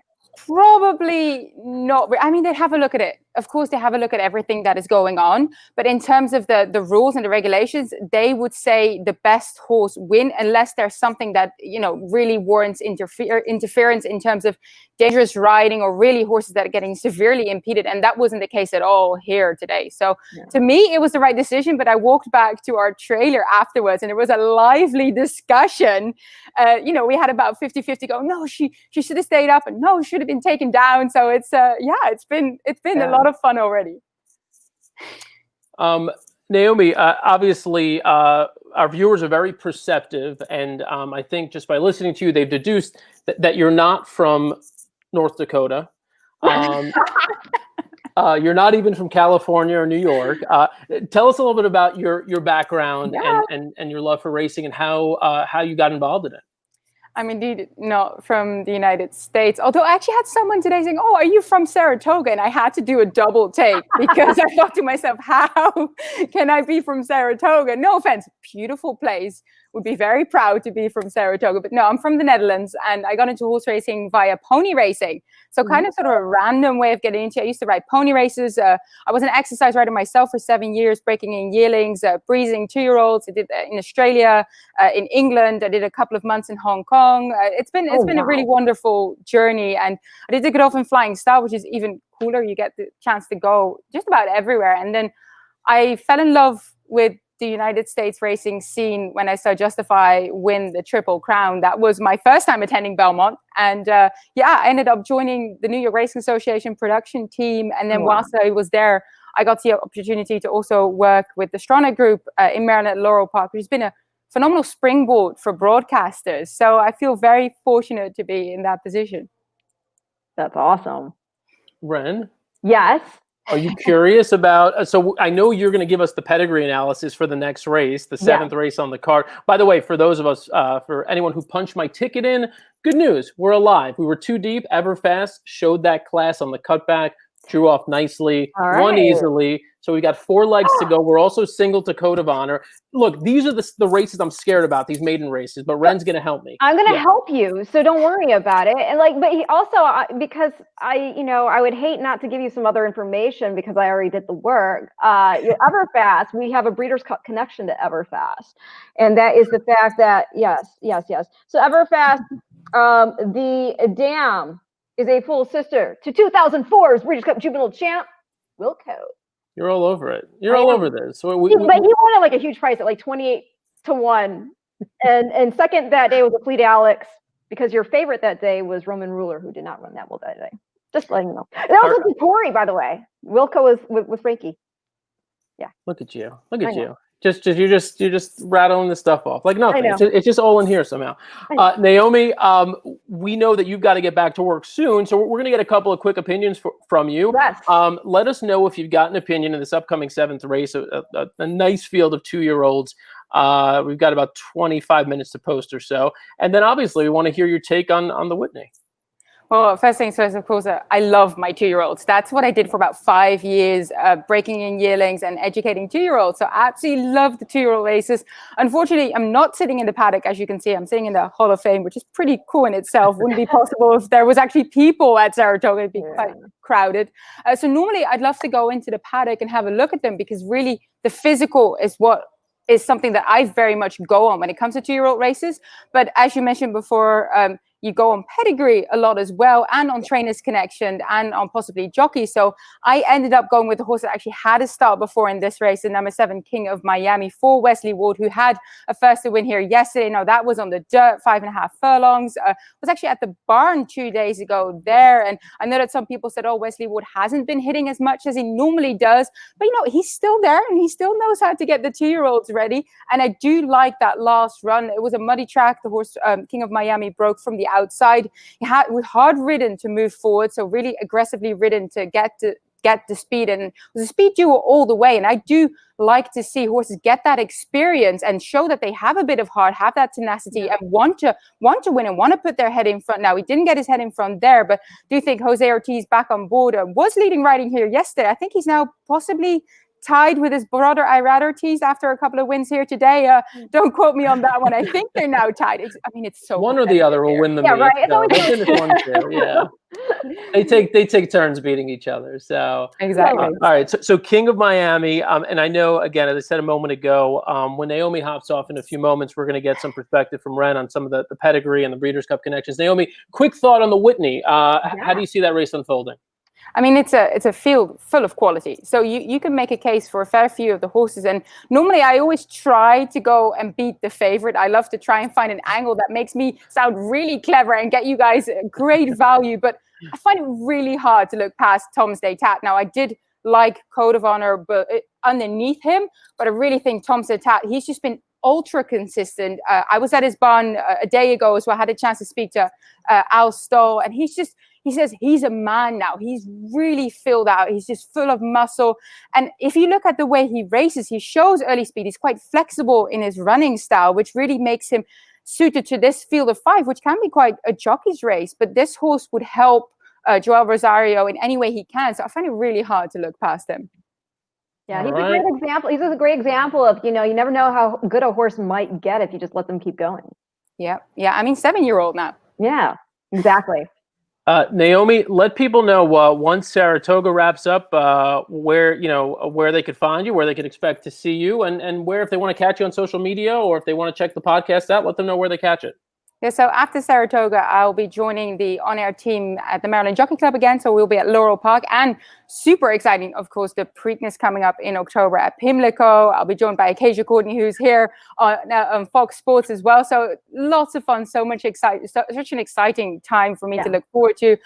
In the Money Media is where my podcast lives, Talk Racing to Me with Naomi. Also, you can find me on Spotify, Google Play, anywhere you get your podcast. You can search on Talk Racing to Me with Naomi, or the In the Media podcast team feed that has it there as well. And Twitter, my name, at Naomi Tucker. Tucker, by the way, 2 Ks, not the CK. Yeah, 2 Ks. I do have to always make that one clear. What's that? Lash it up there. It's tough. I got to do all this other stuff. Oh, the line is right there. I can see. Yeah, it's on the bottom there. It's being blocked right now. Naomi, thrilled to have you with us. For all of our viewers watching right now, remember the name Naomi Tucker, the star on the rise. We are so thrilled that you spent a few minutes with us. Thank you, Naomi. Thanks so much for having me, guys. All right. We'll see you soon. Enjoy the rest of the day. That's the first time I've ever gotten to speak with Naomi. She's awesome. Oh, she's great. Yeah, she's absolutely wonderful. We're going to have to get together and bet some 2-year-olds. Yeah, no, she's great. She's great. So thank you to Naomi for spending a few times. All right, Ren. Let's move on to race 7. I know you got a lot of notes for this race, the 2-year-olds. Wait, before you do, for people who missed Ramon Dominguez on with us a little earlier, he mentioned that to support the chaplaincy, there are a number of different ways, including calling. Is it calling or texting to make the donation? I think you call, right? Call and make your donation? I think it was call. It was a phone number. I've got the number down. I've also got the website. I just want to show here where did it go? Okay. While I'm working on that, start giving us a preview and setting up the 7th race here at Saratoga. Okay. I hope you all have paper and pen ready, because this is where I get geeky and things might get a little convoluted sounding. Okay. I'll try to make it as layman as I can. All right. So let's just start off at the top of the field. Okay. Let's talk about Flight to Paradise, because I think this is a horse at 12-1 that you use in the exotics, because here's the deal. You've got Johnny Viabor. You got Michael Trombetta, who he can get a 2-year-old to win. They're, a debut winner here, and at 2 years old. The horse, I mean, you can't read too much into works one way or the other, because you only see on the tab here 1 turf work. That being said, we know the horse has got great turf pedigree. Not only are you by Temple City, who probably one of the biggest progeny he's put out is Miss Temple City. Tremendously talented. But the dam there, Bird of Paradise by Summer Bird. Summer Bird was a very nice horse as well. He was a 2009 champion, 3-year-old, so I don't want to, undersell him. But this is the thing, and this is the most cool little factoid I have for you. His second dam, which is his grandmother, Aweemaway. She's a half-sister to 2-time Horse of the Year and 2-time Breeders' Cup Mile champ, Wise Dan. You want to see this? Is there something you want to see? Can you show me something? Are you calling for something? I'm calling for something. Show me the green, Dan Tordjman. All right. Let's see if we can pull it off. Let's see if we can do it. By two, but Wise Dan now hooks off the rail in the gold cap. Obviously, he's got to find more because Wise Dan's taken dead aim on him. Mr. Commons running a big one along the inside. Acceleration getting involved late as well, obviously, but Wise Dan now been full flight for the wire. And Wise Dan strikes the front, sticks his neck out. He wanted to win today, and win it he will. Wise Dan, super impressive Breeders' Cup mile. Wise Dan won it. Animal Kingdom, like a rocket, will be in a photo with Acceleration, and obviously for that second spot. Well, there it is. Grade 1 win for What a horse. What a friggin' horse. And Wise Dan, super talented. And of course, his brother, Successful Dan, very talented. And again, the second dam, grandma here, half sister. Okay, so, I mean, just quick stuff. So explain, it's already had to start under the girth. It's going to be switching from main track to the turf here. 10-1, the Rad Ortiz. Blinkers go on by Exaggerator. And we know Exaggerator loved an off track. So sometimes they say horses who like off track, like, can, you know, switch to grass or vice versa. So anyway, although that is kind of odd when you think about how many times horses scratch out when they take it off the turf. But that being said, Exaggerator is a freshman sire. He's had about, last I checked, 9 to race, 2 winners, 2 second, 2 thirds. The dam sire here, Tiger Ridge, half the AP Indy. A lot of people forget that by Stormcat. The female family's L'Angelure, La Voyageuse, who is Canadian champion 2-year-old. So you've got plenty of pedigree there. But the horses, how far are we to post? Because I don't want to go through those. Oh, you got time. You got time. They're 15 minutes to post. Yeah. Oh, well then, dang, I will. Okay, so I'm gonna sip. I might get a refill while you're talking. That's how I drop knowledge. But no, I'm gonna full screen you for a minute, and I'm gonna get a refill. I'll be back. Full screen me. Okay, so then let's go on since I can have some time here. Okay, so Bustin' Beaver, you've got a horse here who's a New York bred. We know Bustin' Stones was a fast horse. This horse's female family includes spinster winner Hila Cab and Islam, who's a champion miler in Peru. 30-1. I think the horse should be 30-1 because I just didn't see a lot, you know, to give me the feeling that even with the switch to a different surface that he's going to jump up big time. 4, Lee's at 15-1 by Lee. Lee's by First Samurai, and don't forget, First Samurai is by Giants Causeway, who was Cartier Horse of the Year in 2000, and then put in that game second place finish on dirt to Tis Now in the Breeders' Cup Classic. This horse has got a really deep pedigree, actually, and it's one of these pedigrees that can flip. The female family, it goes back to 4th Dam. Multiple grade 1 winner, Tapiano, okay? She won the Demoiselle, the Matron, the Spinaway. She's a full sister to another millionaire in AP Jet. But it's also the female family of Shackleford and Lady Joanne and Bagdaria and Calculator and Frenzy Fire, who I know Penelope Miller is a huge fan of. Frenzy Fire actually was just recently, he didn't run the best. There's a short horse field in the Vanderbilt, won by Volatile. But that was after he did win in the True North. So Frenzy Fire, or as Penelope would say, Frenzy Fire. Oh, you two would be great together on the show. Yeah, she asked me to do it every time. I was like, I can't roll my R's like that. Like, what are you doing? Frenzy. Well, I'm half Middle Eastern, so I can roll. I can roll it. So there we go. So Sol de Sur by Medaglia d'Oro.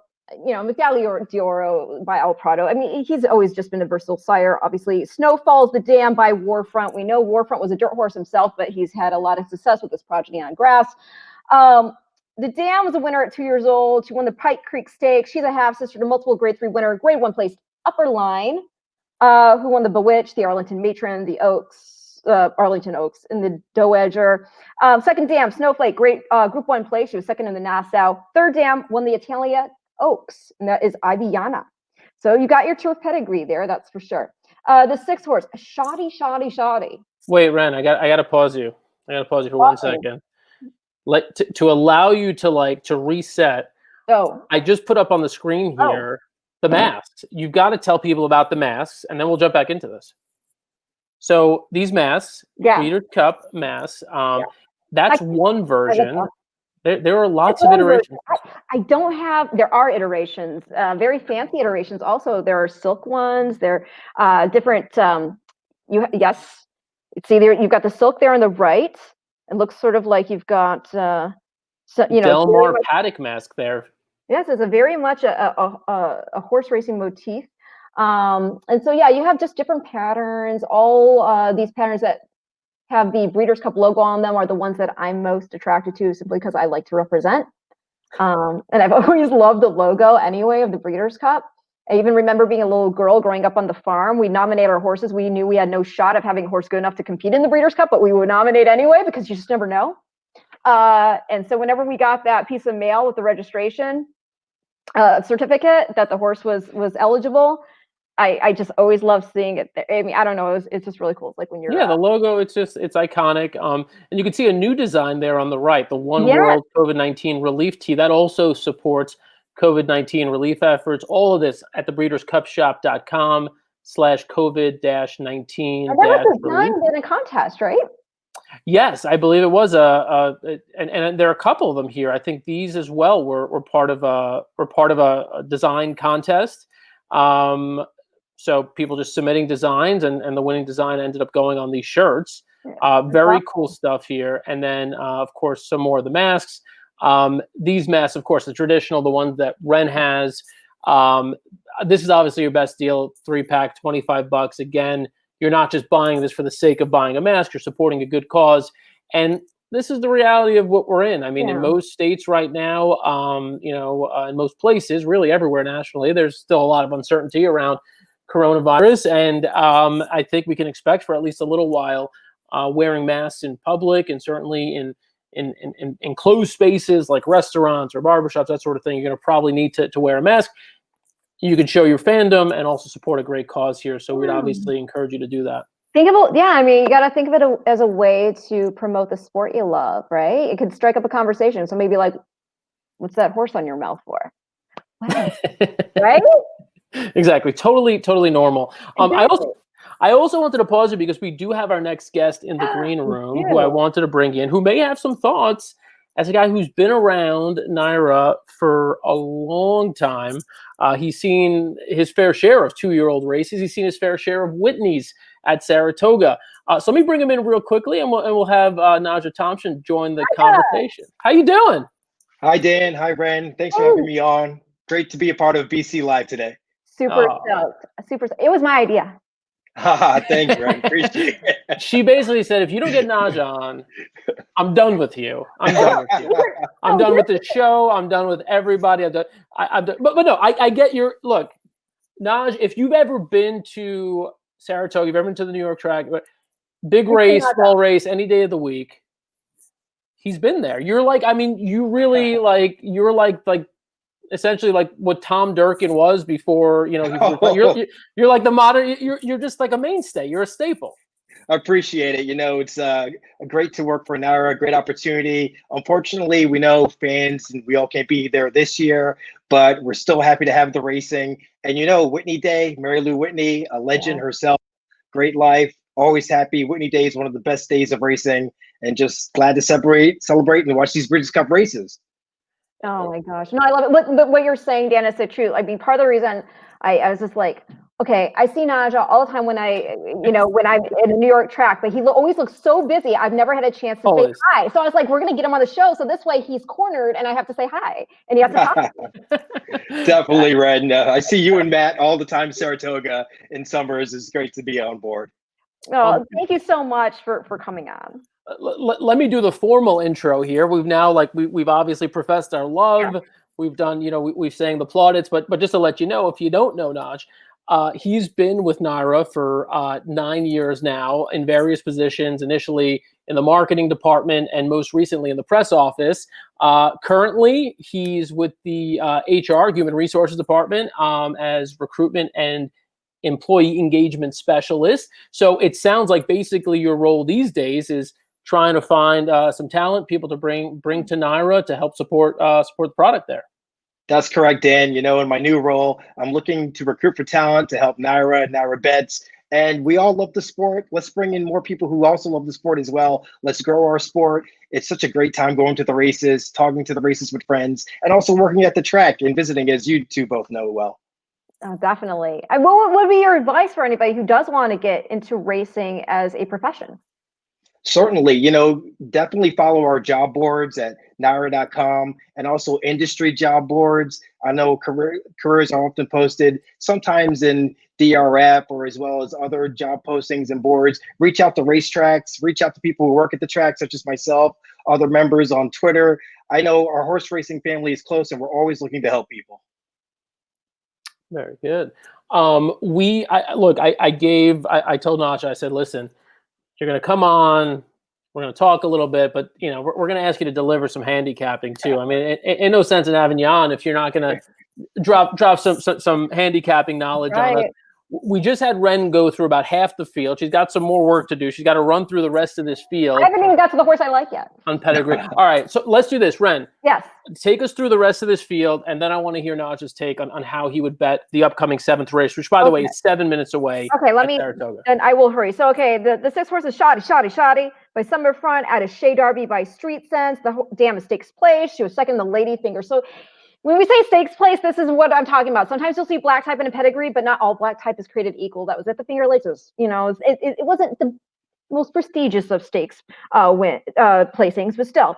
But she's a half-sister to multiple Grade 3 place, swear by it. It's the family of Horse of the Year champion turfer in Chile, the Listic. King of Miami. This is one of the horses definitely you have to use. You don't want to get beat by Wesley Ward, right? You just don't with the 2-year-old. So we have to use him, but I think we can beat him. King of Miami, this is a horse that Naomi was talking about, who she really likes. I mean, it makes sense to now get this horse on the turf, which he was meant for on debut. It came off. It was a muddy track that day, but he still put in a really nice 2nd place performance. He's by American Pharoah. We know who American Pharoah is and the greatness that he displayed himself on track. And now, though, it's really interesting because we're seeing a lot of his progeny have success on the grass. A great example of that, 4-Wheel Drive, who won the Breeders' Cup Juvenile Turf Sprint this past year. So King of Miami is by American Pharoah, and then he's out of Bombo Genius by A Fleet Alex. But the cool thing about here is this horse is that we have another Breeders' Cup connection, because his second dam, that is his grandmother, his second dam is a half-sister to 2-time Breeders' Cup Sprint champ, Midnight Loot. So a very nice pedigree there. The 8-horse Modern Science by Galileo. I don't need to say anything, right? Turf race, Galileo. This is the horse I left off my ticket. So, I mean, you could probably... I'm just going to show this ticket real quick. Again, this started in race 6. We had Everfast. We went pretty light there. Thought that Everfast had a good shot on the cutback. We're pretty deep here, and I think I've got all the horses that Ren has mentioned in terms of her potential interest. We do not have Modern Science. So, Ren, please don't say anything else nice about Modern Science. That's not no. If I were going to use a couple of horses here, the 3 horses I would use. Well, I'll get to it. I'm gonna keep you on tenterhooks. So Modern Science is a half himself to multiple Grade 1 winner, Group 1 place turf sprinter Bashara. She won the Lothar and Princess Margaret at 2 years old. So there you have precocity, and you have not only the ability to win it too, but Sorry. Your ego is out of control right now. You're showing tickets. You're talking about like winning with like Everfast out the last leg, that your ticket's still alive, and you're showing yourself in full screen. I don't know what you're doing. So anyway, no. So anyway, the dam was unraced, but she's a half sister to multiple stakes winners, Kiss Mine and Kiss Moon. So he's got a nice pedigree, but I wouldn't worry that you don't have him on the ticket. Okay, so if that makes you feel any better. That does the 9 horse. Berhanu. This horse is already run. This horse is run at Belmont, at Saratoga. Will be getting on the turf for the first time. Is by the Factor, out of Lightbringer. And I don't know. Lightbringer herself was a debut winner at 2 years old, and she was a stakes winner at Calder. I really wouldn't worry here. The 10 is my top pick, Habitus. We've got a horse here that has experience already. Put in a nice performance first out at Keeneland at 5.5 furlongs on the turf. The turf was yielding that day. Okay, so you're by Kitten's Joy, so that's obvious already right there. A champion grass horse was second to Better Tuck, now who Graham trained, which is funny because this is a motion trainee himself, in the 2004 Breeders' Cup Turf. The thing is the dam is super interesting to me, and Quet by Indian Charlie, okay? She was a debut winner at 2 years old. She won by 3 lengths on the Saratoga main track, then by 4 in the slop. She was a half leg second in the Sandpiper. She never tried turf, but guess what? her female family, we've got enough incentive to like this horse here, to go on with it, in this spot here, because it's the female family of two-time Breeders' Cup mile winner, Miask.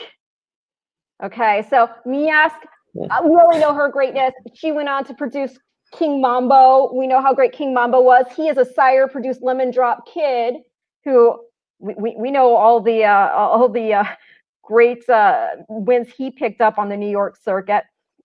So it's just he won the Whitney, which is right in the conversation. Yes. But it's a great female family. It includes like Alpha Centauri, Rumpelstiltskin, East of the Moon, and Real Steel, who won the 2016 Dubai Turf. Black type through and through. And so that's my top pick, but you've got to use the Ward horse because you can't get beat by Ward or American Pharaoh. And then as a price, Agreed. At 12-1, I think you use Flight to Paradise, who's 22-1 right now. 22-1 with just a minute to post. So now, not too much. Naja, we backed you into a corner. You've got a minute. Take it away. No problem. That was a great breakdown by Ren. I'm going to also focus in on Wesley Ward. I'm going to key him a King of Miami and Exactas with Habitus and Flight to Paradise. Right. Yeah, King of Miami on top with Habitus and Flight to Paradise underneath. Let's make some money. All right. I love it. I like that. So what we're going to have to do, and we've got a couple of questions on this about where they can watch the races. The races you can watch on Fox Sports, America's Day at the Races. You can watch the races there. We're your second screen. For the Whitney, because the Whitney Stakes is a Breeders' Cup win and you're in race for the Longines Breeders Cup Classic. We will show you that race here. So if you're looking for the Whitney, you can watch it here. If you're outdoors, you're out and about. But if you're home, you're looking for the races right now, turn on Fox Sports, watch America's Day at the Races, and you'll be all situated. So we've got, the horses headed toward the gate. Obviously, I'm a little worried about Modern Science. In terms of handicapping this race, by the way, I just want you to know, that was not a vanity play going full screen. I had a random knock at the door. I can't leave, obviously, so I tried to mute myself. Producing, hosting at the same time. This is like okay. Sure. A lot going on. Instead of muting myself, I went full screen. Anyway, no, the horse that I thought was interesting in this race, not because it's also the best name, but Shawty. Six horse, Abreu Gaffleon on the turf. I love Gaffleon on the turf, but Abreu, Stellar Agent on debut in 2018, 13-1, won, 2-year-old on the turf at Saratoga. Of his 6 starters on the turf in Saratoga over the past few years, Abreu, 3 of them have been in the money, so that they always come out ready to run. Yeah. And generally with 2-year-olds, Abreu 21% with his 2-year-old first-time starters. Sire, Summerfront, 2-year-old turf routes, pretty good, 18%. Shorter sample there, 49 races. This horse is a half-sister to Shady, who won in her turf routing debut at Saratoga in 2018. Very good. You proud of me, Ren? Look at you. Proud of me, Ren? I am so proud of you. I am so proud of you, Dan. Like that got me like super stoked. That I'm like, oh my gosh, he got a little geeky with it. I tried to. Look, Gaffleon, for my money. Look, Pratt is solid. Yeah, love Pratt. My money, I think Gaffleon's the best turf rider in the country. Yeah, well, what do you think? Naja, he's up there. He's up there. He's up there. Of course, we're at Saratoga, where the colony is very deep. But Tyler certainly deserves his praises. But also, going down the list, we've got Luis Saez in this race as well. We've got Johnny V, Hall of Famers all around. Jose Lascano, who's also done some good work on the home meet and on the turf always. Junior's a nice rider on the turf too. Junior always does well on the turf. Yeah. Correct. And with Bill Mott, so yes. And that's the interesting thing that we're going to see. I mean, again, for example, with Flight to Paradise having drawn the 1 hole. I mean, if this was a 5-furlong sprint, I would be a little more hesitant to throw a horse already at that type of big price on a ticket. But you've got a mile and 16th to kind of find your way and get into position with such a fabulous Hall of Fame jockey in Johnny V. I mean, that's why it's really hard to overlook a horse whose grandmother's a half the wise Dan on the, when he's making a debut here on turf. But yeah, I mean, like I said, I think a horse like Habitus, you know, you can see the race. I mean, he didn't have the greatest of goes out of the gate, and again, that was a sprint going 5.5. Here he's going to be able to stretch it out, and so with the experience also mentally, I think that definitely helps. So I've got the race up on a screen here on the side. You guys have the race up? Are you going to be watching it simultaneously? Yeah. All right. So we're all kind of watching. I give you a little play-by-play. It looks like a little bit of a scramble at the start. Number of horses vying for the lead. It looks like Explain, the one you talked about for a bit. The Baker horse with Irad up is probably from that rail going to secure position on the lead. I would not mind this. I would be completely okay with this. 3-horse, Bustin' Bieber, another solid name. Stalking just in behind. And then you've got Baranu, the 9-horse.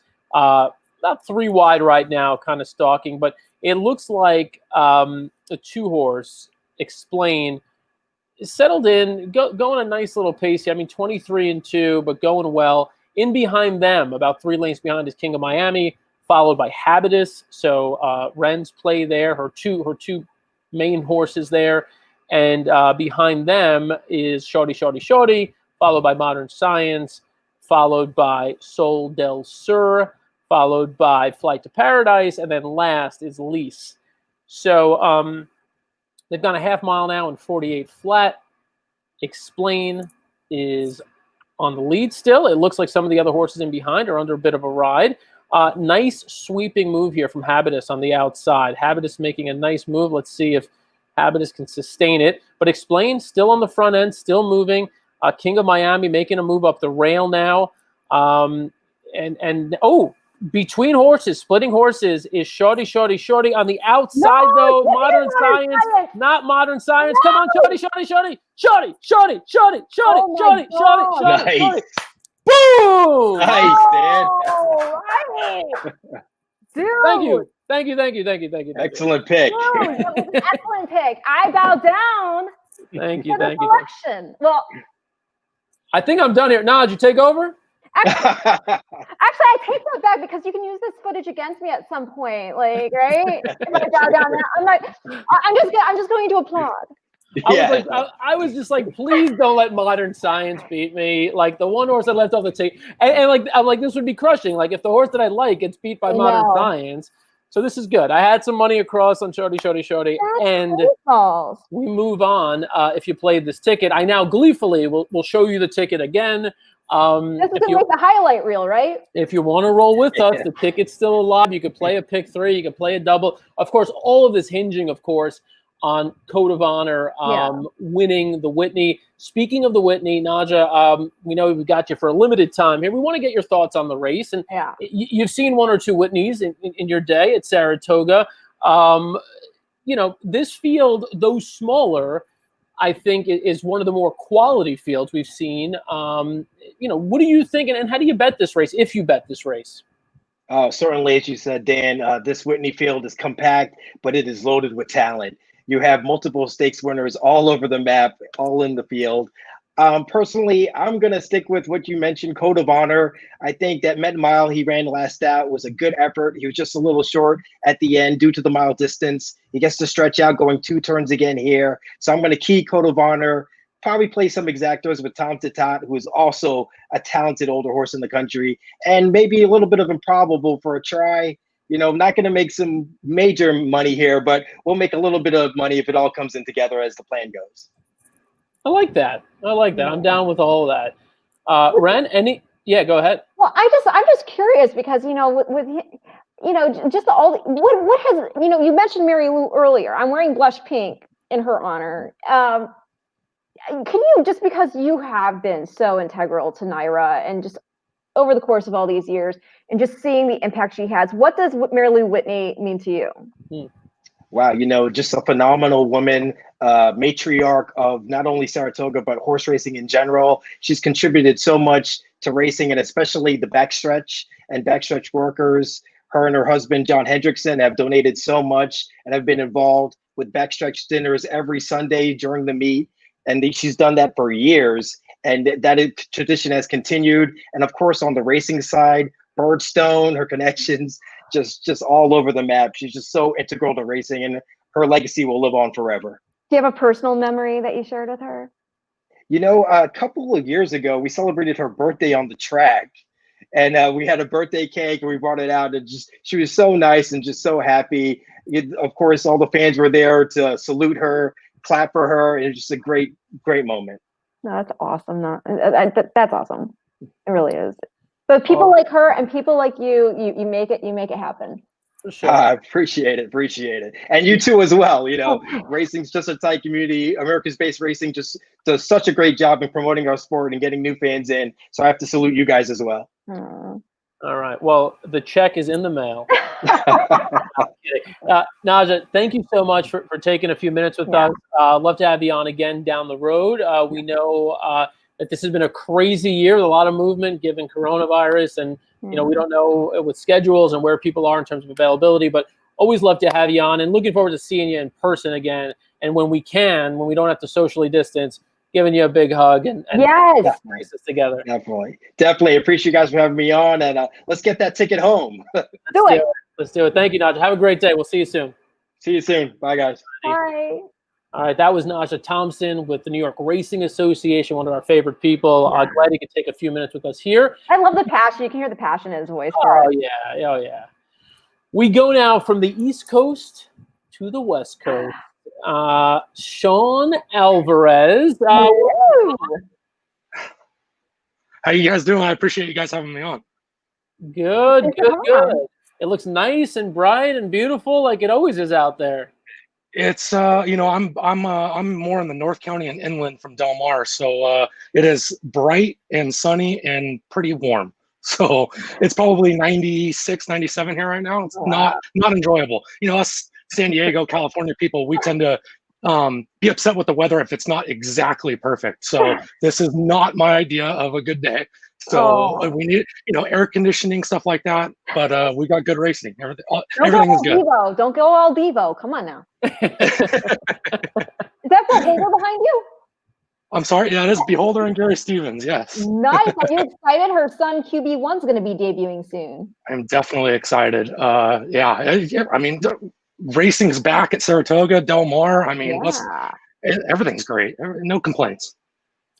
Well, Sean, let's give you the proper introduction. Sean, sorry. I learned. No, that's the thing. We get carried away. We introduced his picture before him. Yeah, what kind of can you describe that frame to your right and what is that thing?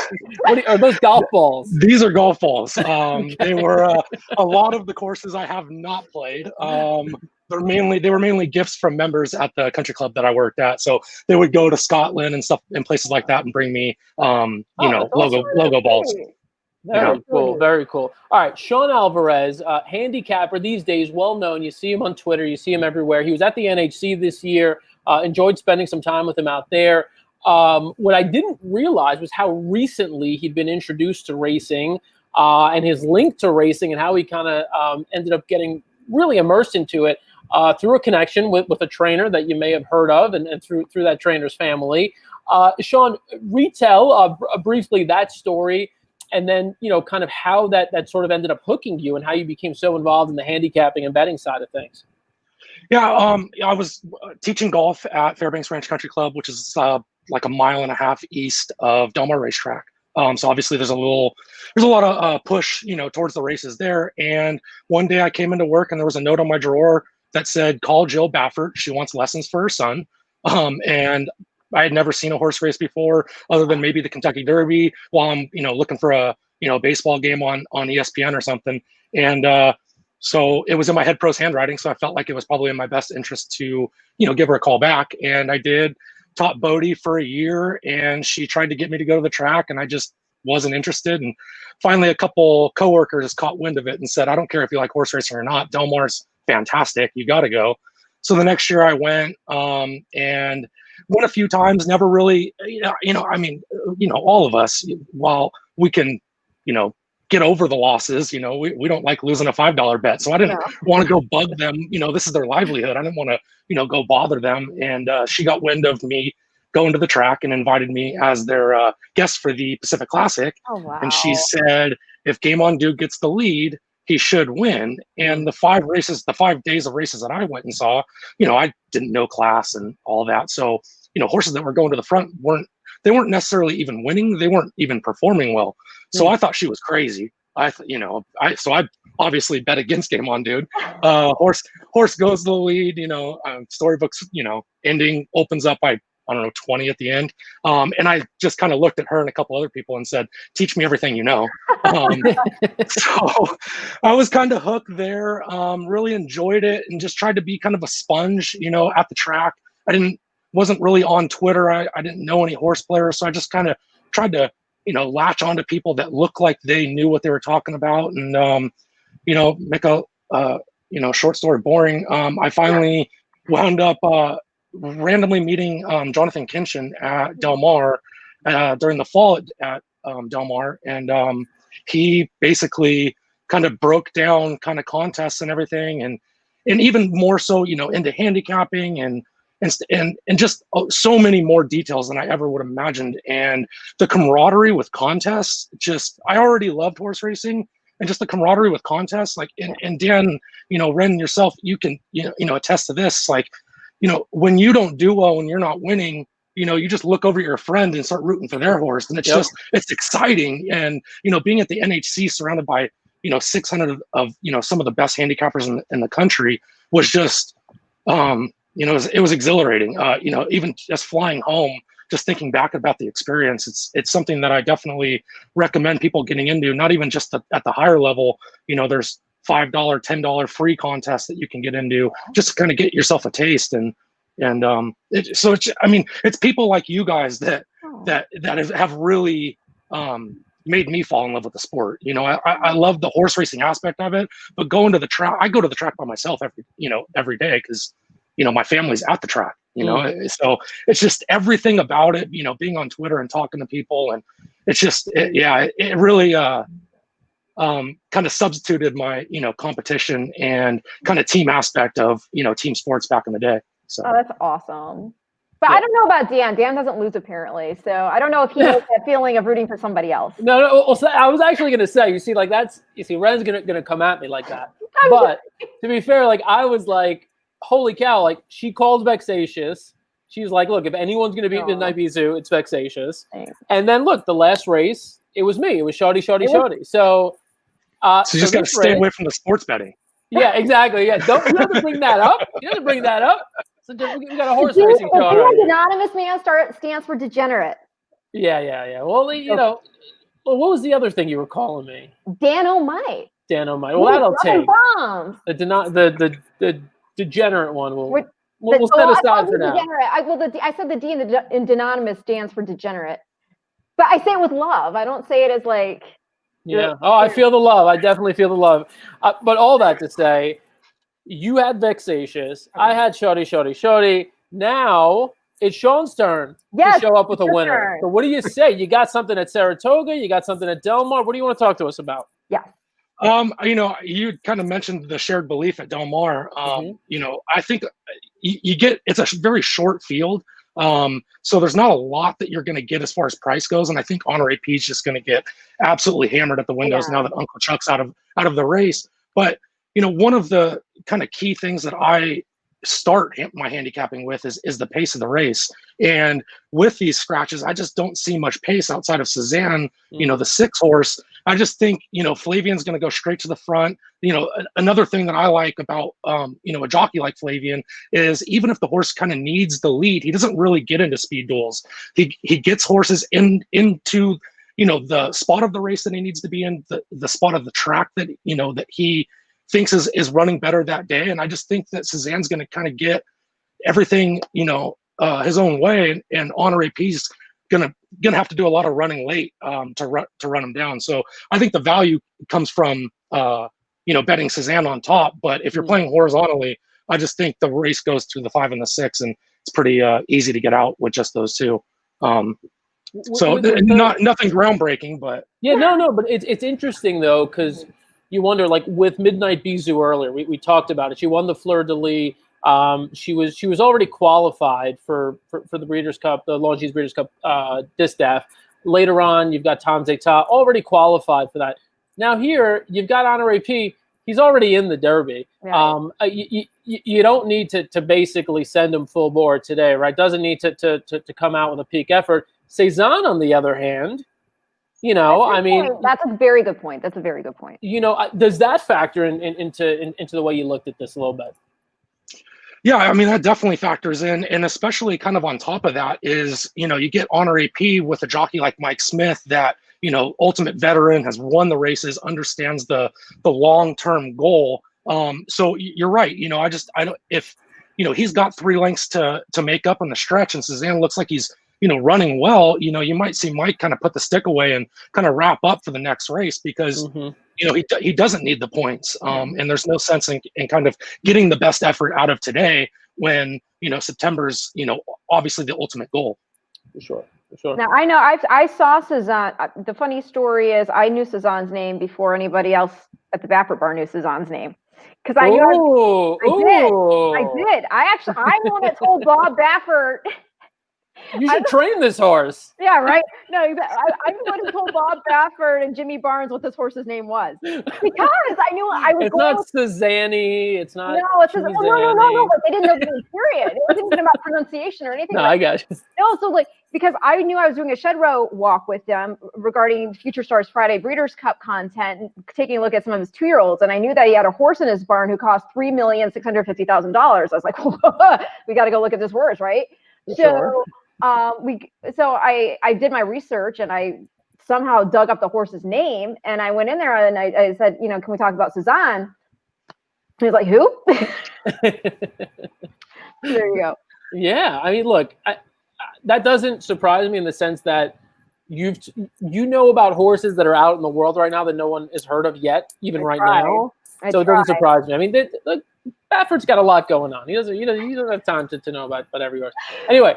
Sean, stay with us. Yes. We're going to go to a 4-box here because I want to welcome in a handicapper that's down in Kentucky for additional perspective. I know who this is. We could talk a little Delmar, but we could also talk a little Saratoga. We got the 8th race about 15 minutes from now. So let's go ahead and welcome in our friend Ellis Starr, the Uber capper. Ellis, how you doing? Hi, Sean. Hi, Ren. Hey, Dan. So do you and Sean know each other? Oh, on Twitter. I don't know if we met at the NHC. I was at the NHC for me this year, even though I tried to qualify on the last chance. Mostly a working trip for me. So unless someone comes up to me, I usually don't see people. So if Sean met me, I apologize for not remembering. Yeah. No, I saw the booth. They were Christina Blacker was there as well, correct? Yeah, Christina was. Yeah. I saw the booth, but I had a few other things going on. With I think you probably did. Yeah. Were you stats race lensing it up? I do use stats, so yes. I was stats race lensing it up on my own computer. when Sean mentions other commitments, full disclosure here, what he's telling you is that he had a commitment to sit with me and drink Truly and White Claws for hours on end, and he couldn't miss that commitment. So once it was clear that things were, kind of panning out on the betting side, it's never a bad day when you're drinking a Truly.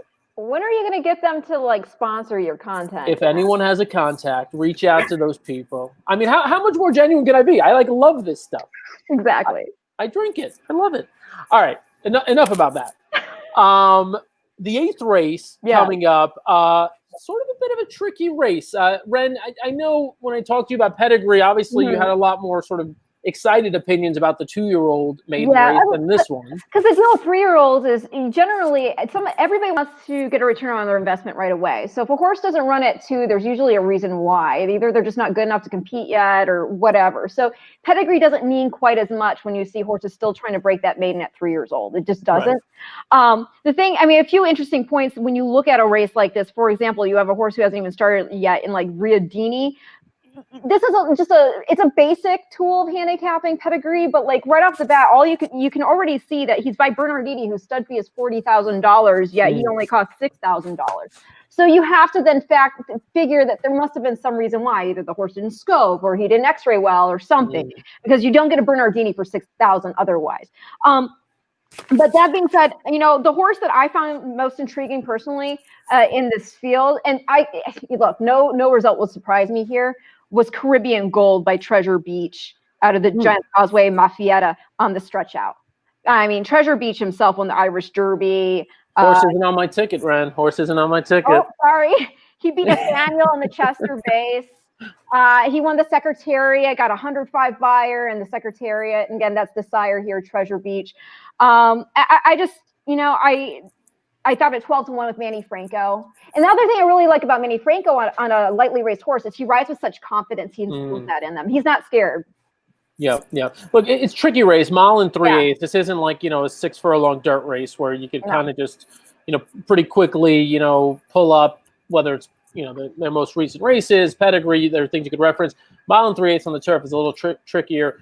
Ellis, let's kick it down to you there. 8th race here coming up. We got 12 minutes to post. Who'd you have your eye on? It's not tricky at all. Okay. Well, give us a not single tricky here. At all. The pick 5 starts here, so give us a single. If Bailout or Amano doesn't win the race, I would be very surprised. To Ren's point, great breeding, but you don't go from 5.5 to 11 furlongs. It just doesn't happen. It's not going to happen. This is one of those, you know, older maidens. There are some 3-year-olds here, but they just run these for horses that really just are slow.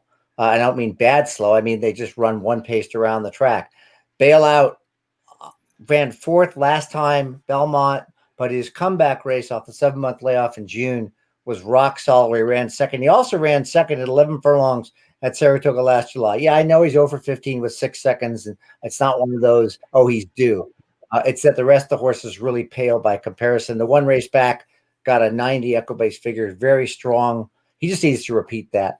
Amano ran okay at 1.25 miles, but Bailout beat him by half a length. Why he's so much lower, I think he's 7-5 now versus 9-1. I don't get it except for the Chad Brown fact. So I'll box the two, but I think Bailout is the horse to bet here in this race. Well, I'll say to your point also, though, I mean, this is a horse who also has really great pedigree. It must have hurt a lot for them to make the decision that they had a horse that, you know, didn't have an illustrious career ahead of him. So they gelded because he's by Arch, and not only is he by Arch, but the damn hidden reserve right there. She's a full sister to Millionaire, multiple Grade 1 winner, Educated Risk, and a half to Inside Information. And she's already, you know, produced stakes winners in Defer, Reload, and Bailout's 3/4 brother, Philanthropist. So that was a tough decision, I'm sure. And they're long overdue for a win with this horse. And right after they gelded him, he should put him in a claimer for the first time when they lost him. And he's 0-4 since one of those was on a muddy, a dirt track, which he hated. And he got beat. But his other 3 races, he's beaten 3, 2, and 4. So, you know, kind of a lesser of evils pick here, but 9-1 is a great price. Yeah, look, in terms of those 2 horses that you mentioned, yes, horse down on the rail, yes. I'm just going to pop the ticket up again. This is what I'm alive to, 1, 3, 5, 7, 8. I essentially just use 5 Mystery Bank as a you know, Orlando Noda. That barn has been red hot. With Jose up on this horse, I figured I'm going to take a swing. I know I'm going to get 5 or 6-1. The horse is 6-1 currently. And then I also use a horse I'm surprised that we haven't really talked about much now, Reigning Spirit, who's 2-1 at the moment. Reigning Spirit, 2-1, Al Stall, Joel Rosario. Second to Freedom's Flight last out in a race where both Reigning Spirit and Freedom's Flight got a really fast pace to close into. Freedom's Flight came back to win an allowance in his next start. Reigning Spirit actually outfinished Freedom's Flight 2 races back. It does seem to take Reigning Spirit a good while to get cranked up, so he'll need, I think, a good persistent ride. But I think he'll get that from Joel Rosario. I think it's the right jock for the job. And, of course, Stall and Rosario will go for the double here into the Whitney with Tom's d'Etat coming up. By the way, if you're looking for the races, you want to watch them live, tune into Fox Sports 1 right now. If you want to watch the Whitney, you're out and about, you can watch it right here. We're going to have the Whitney for you. We're going to stream the race live for you on Breeders' Cup Live. Use hashtag BC Live to tell us who you think is going to win this upcoming race, and then, of course, the next race, the Whitney. Sean, don't know if you had an opportunity to look at this race in particular. Do you have a quick opinion on this one? Yeah, I mean, you guys have all kind of touched on what I was going to bring up. I thought Ellis made a really good point about the 3 that I did not use as well, but now I'm very scared of. Actually, I agreed with you on the 5. I mean, you kind of had to throw it in just because it's first time. You know, Noda is definitely kind of, you know, peaking at obviously the right times. Mm-hmm. You get Jose Ortiz on, and obviously also could be a pace pressure or pace presence on in a race where Ellis had talked about. You know, these horses are slower, one pace, might just need kind of that, first run into the turn. I also thought the one was interesting that I believe is on your ticket, correct? Yep. I just think he's going to sit a good spot. I just don't know that the distance is correct, is the right thing. I don't know that horse can get this distance. So I thought that one was also interesting. I was completely with you. I was playing against the 7, especially at this price. I just didn't see, why this horse would be such a low price. Yeah. Oh, I have a fun tidbit for you on that one horse. Dam's a full sister to Holy Helena. Wait, who is? The one horse, the Dam is a full sister to Holy Helena. Is that right? Wow. Yeah, there you go. Yeah, Street Sense, to somebody's point, I went and used Stats Race Lens to look up all the sires progeny records at, basically I didn't even want to see 10. I want to see 11 furlongs to 2 miles, just real runners. And Street Sense is like 1 for 29. It was not good. It was Temple City was okay. Roarfront, of course, is okay. And Arch, number 1. Right. And as for a shameless plug, that's one of the great things about Stats Racelands for someone like me. I didn't even see a horse race until 2013, so I don't have the knowledge bank that I can kind of go back to. Even I've got a frame of Zenyatta up, and she ran before I even saw horse racing. So stuff like that where I can kind of go back and look at angles from stats where a lot of other people can kind of just pull off their knowledge bank, like pedigree stuff like Ren knows. I'm lost in that if I don't have something like stats. So I'm with you on that one. But I mean, the thing you're talking about makes sense though with Arch and with Temple City, because that's Roberto line, whether it's Chris S or Dynaform, or you've got Roberto in the mix. So that's where you're getting that stamina.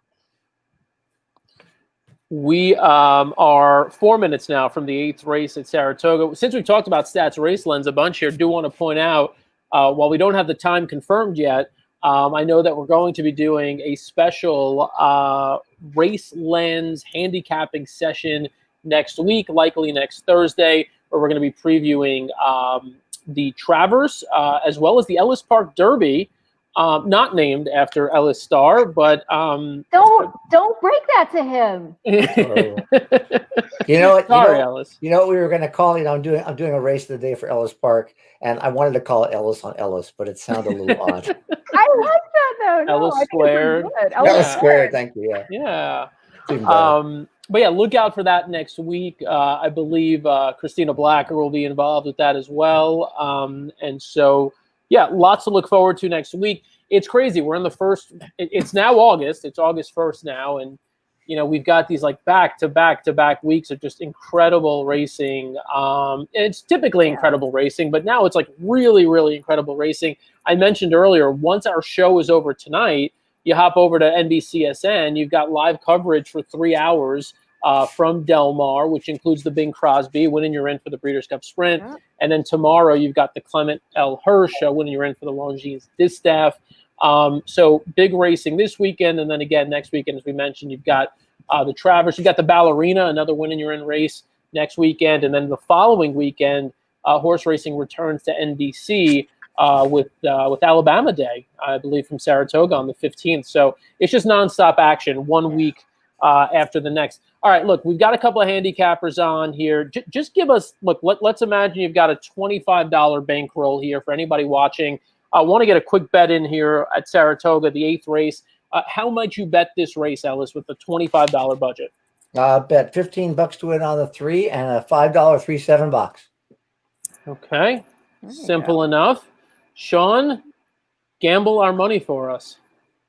I mean, like I said, Alice made a great point with the 3 that I didn't originally like, so I would include that. I would just go 3-5 and try to beat that the 7 and the 8, and I would just throw, I would throw the 7. Excuse me, 1, 7, 8 kind of underneath. Okay. And I'm not really a race by race type of bettor unless it's contests. So.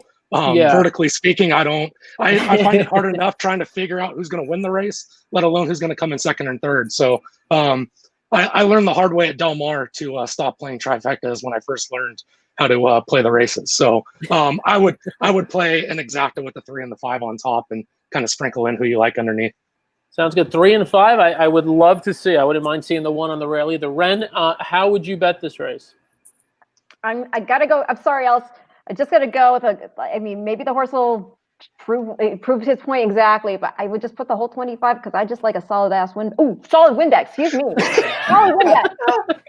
It's all right. We slip every once in a while. Fans, right? I don't get it. Like I'm drinking. It's not prime time, you know. It's okay. I'm drinking from like the Mystery American Faro Cup. No one knows what's in it, right? And Ren is drinking water, or at least I mean, it could always be vodka. So here, like we have the big ass fans dirt mile. So right. If that's allowed, it's all good. So no, I mean, I would just, I like a solid win bet. So I would just go all 25. Boom. You going with what? Your Caribbean Gold, the forwards? Caribbean Gold. I like that. Look, I'm gonna put $5 to win on the horse, just so like if I get knocked out, at least I get my money back for this pick 5. Got a late scratch here. Oh, I don't see the saddle's already off, so I missed it. Okay. Looks like the 2 horse. Two. Your first time starter. Okay. Yeah, that's too bad. Make no changes. All right, okay. Ren, I put a couple of bucks on Caribbean Gold just so I don't like end up miserable the rest of the night if the horse wins. I'm already miserable. I got. I ran. Are we a little worried that we're overlooking Clement here at all, or? I mean, you're overthinking this race, Ren. Yeah, right. The confidence. I mean, Ellis rolling in with crazy confidence in this race. It's a 2-horse race. Like, don't bother me. And I just got beat with the horse I really liked at San Lita at 25-1. So. And you're still confident. You can't play scared. That's a big, So it's good to hear that type of confidence. Always the same. Absolutely. Can I just give some love, even though obviously I'm not talking about this horse as a pick. I just have to give some love to that pedigree. Noble Mischief by Noble Mission. Out of a Rock of Gibraltar mare. Rock of Gibraltar was awesome. That horse strung together 7 Group 1 wins in Europe before he came over. And in the Breeders' Cup Mile, he had an awful trip, and he just came up a no short to Dome Driver, who was like 26-1 or something like that. I mean, I remember watching that race on simulcast. Yeah. From Suffolk Downs. The only time I ever went to Suffolk Downs was for that Breeders' Cup randomly.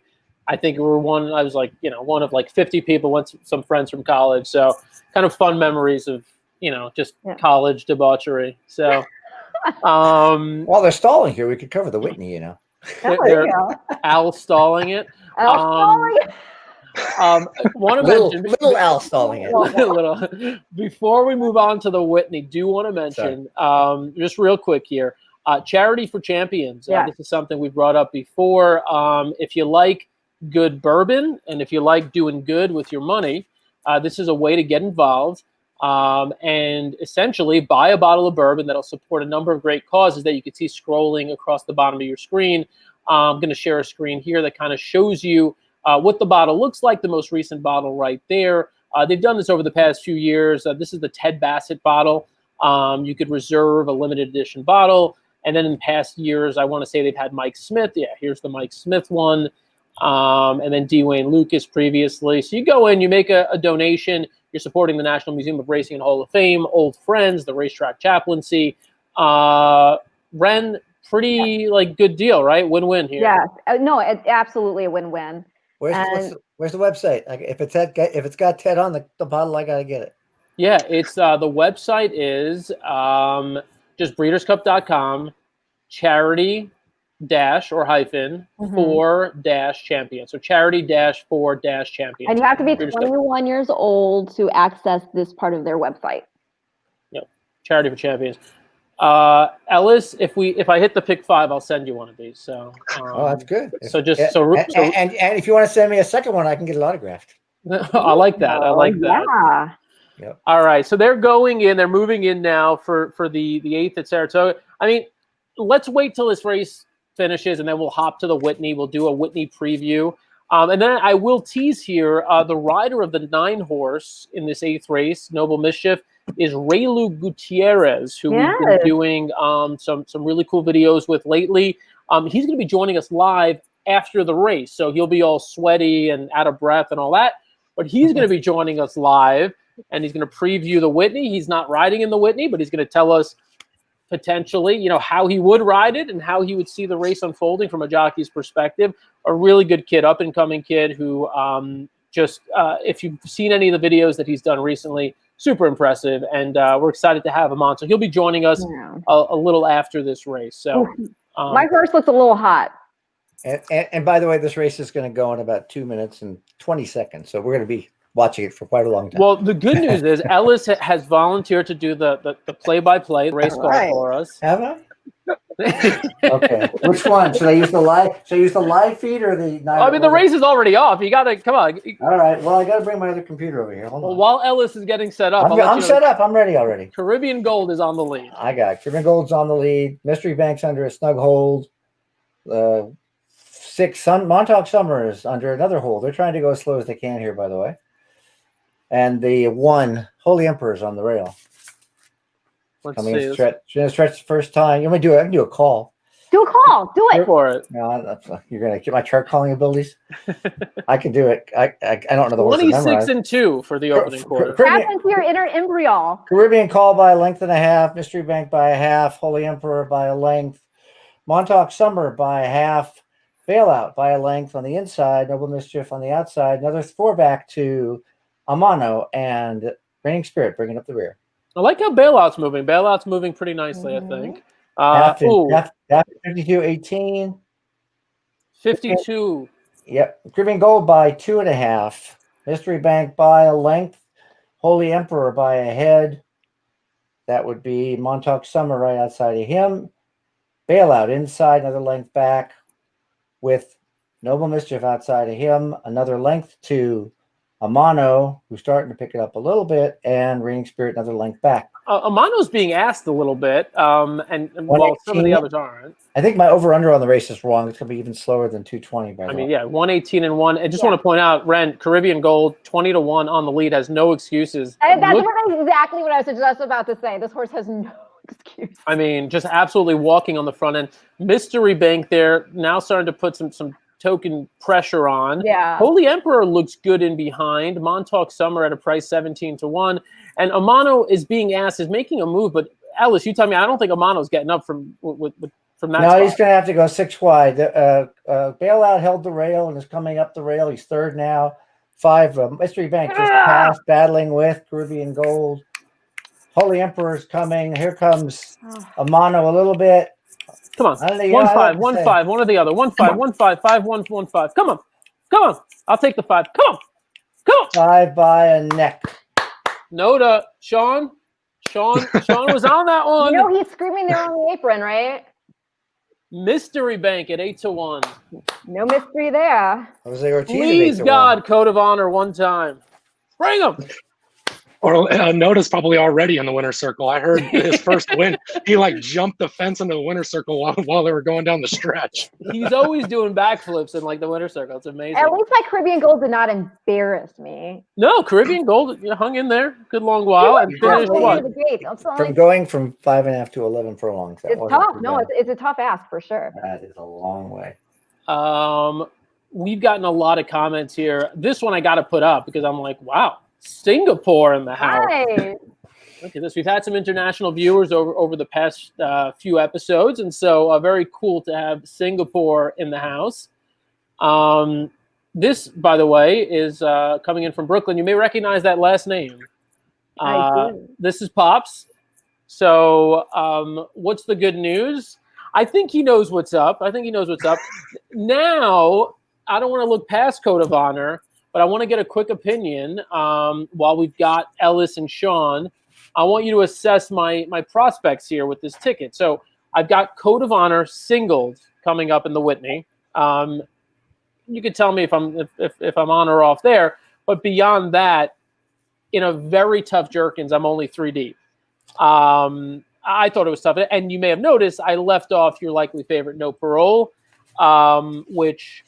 Look, I just think No Parole is going to get a lot more pressure today than Last Out. If the horse is as good as he might be, then look, it's a dumb move by me and a dumb gamble. But I'm going to be alive to Echo Town, Shoplifted, and 3 Technique if I make it to the Jerkins. Ellis, I know you had some thoughts on the Jerkins. So what do you think? I'm going to give you the good news. Okay. Your Echo Town ticket is good. Okay. I don't know that you get through the Whitney. But I'd rather lose in the Whitney. I'll lose. I'd rather lose in the Whitney. But you can bet to win on Echo. Echo Town is very, very strong in the Jerkins.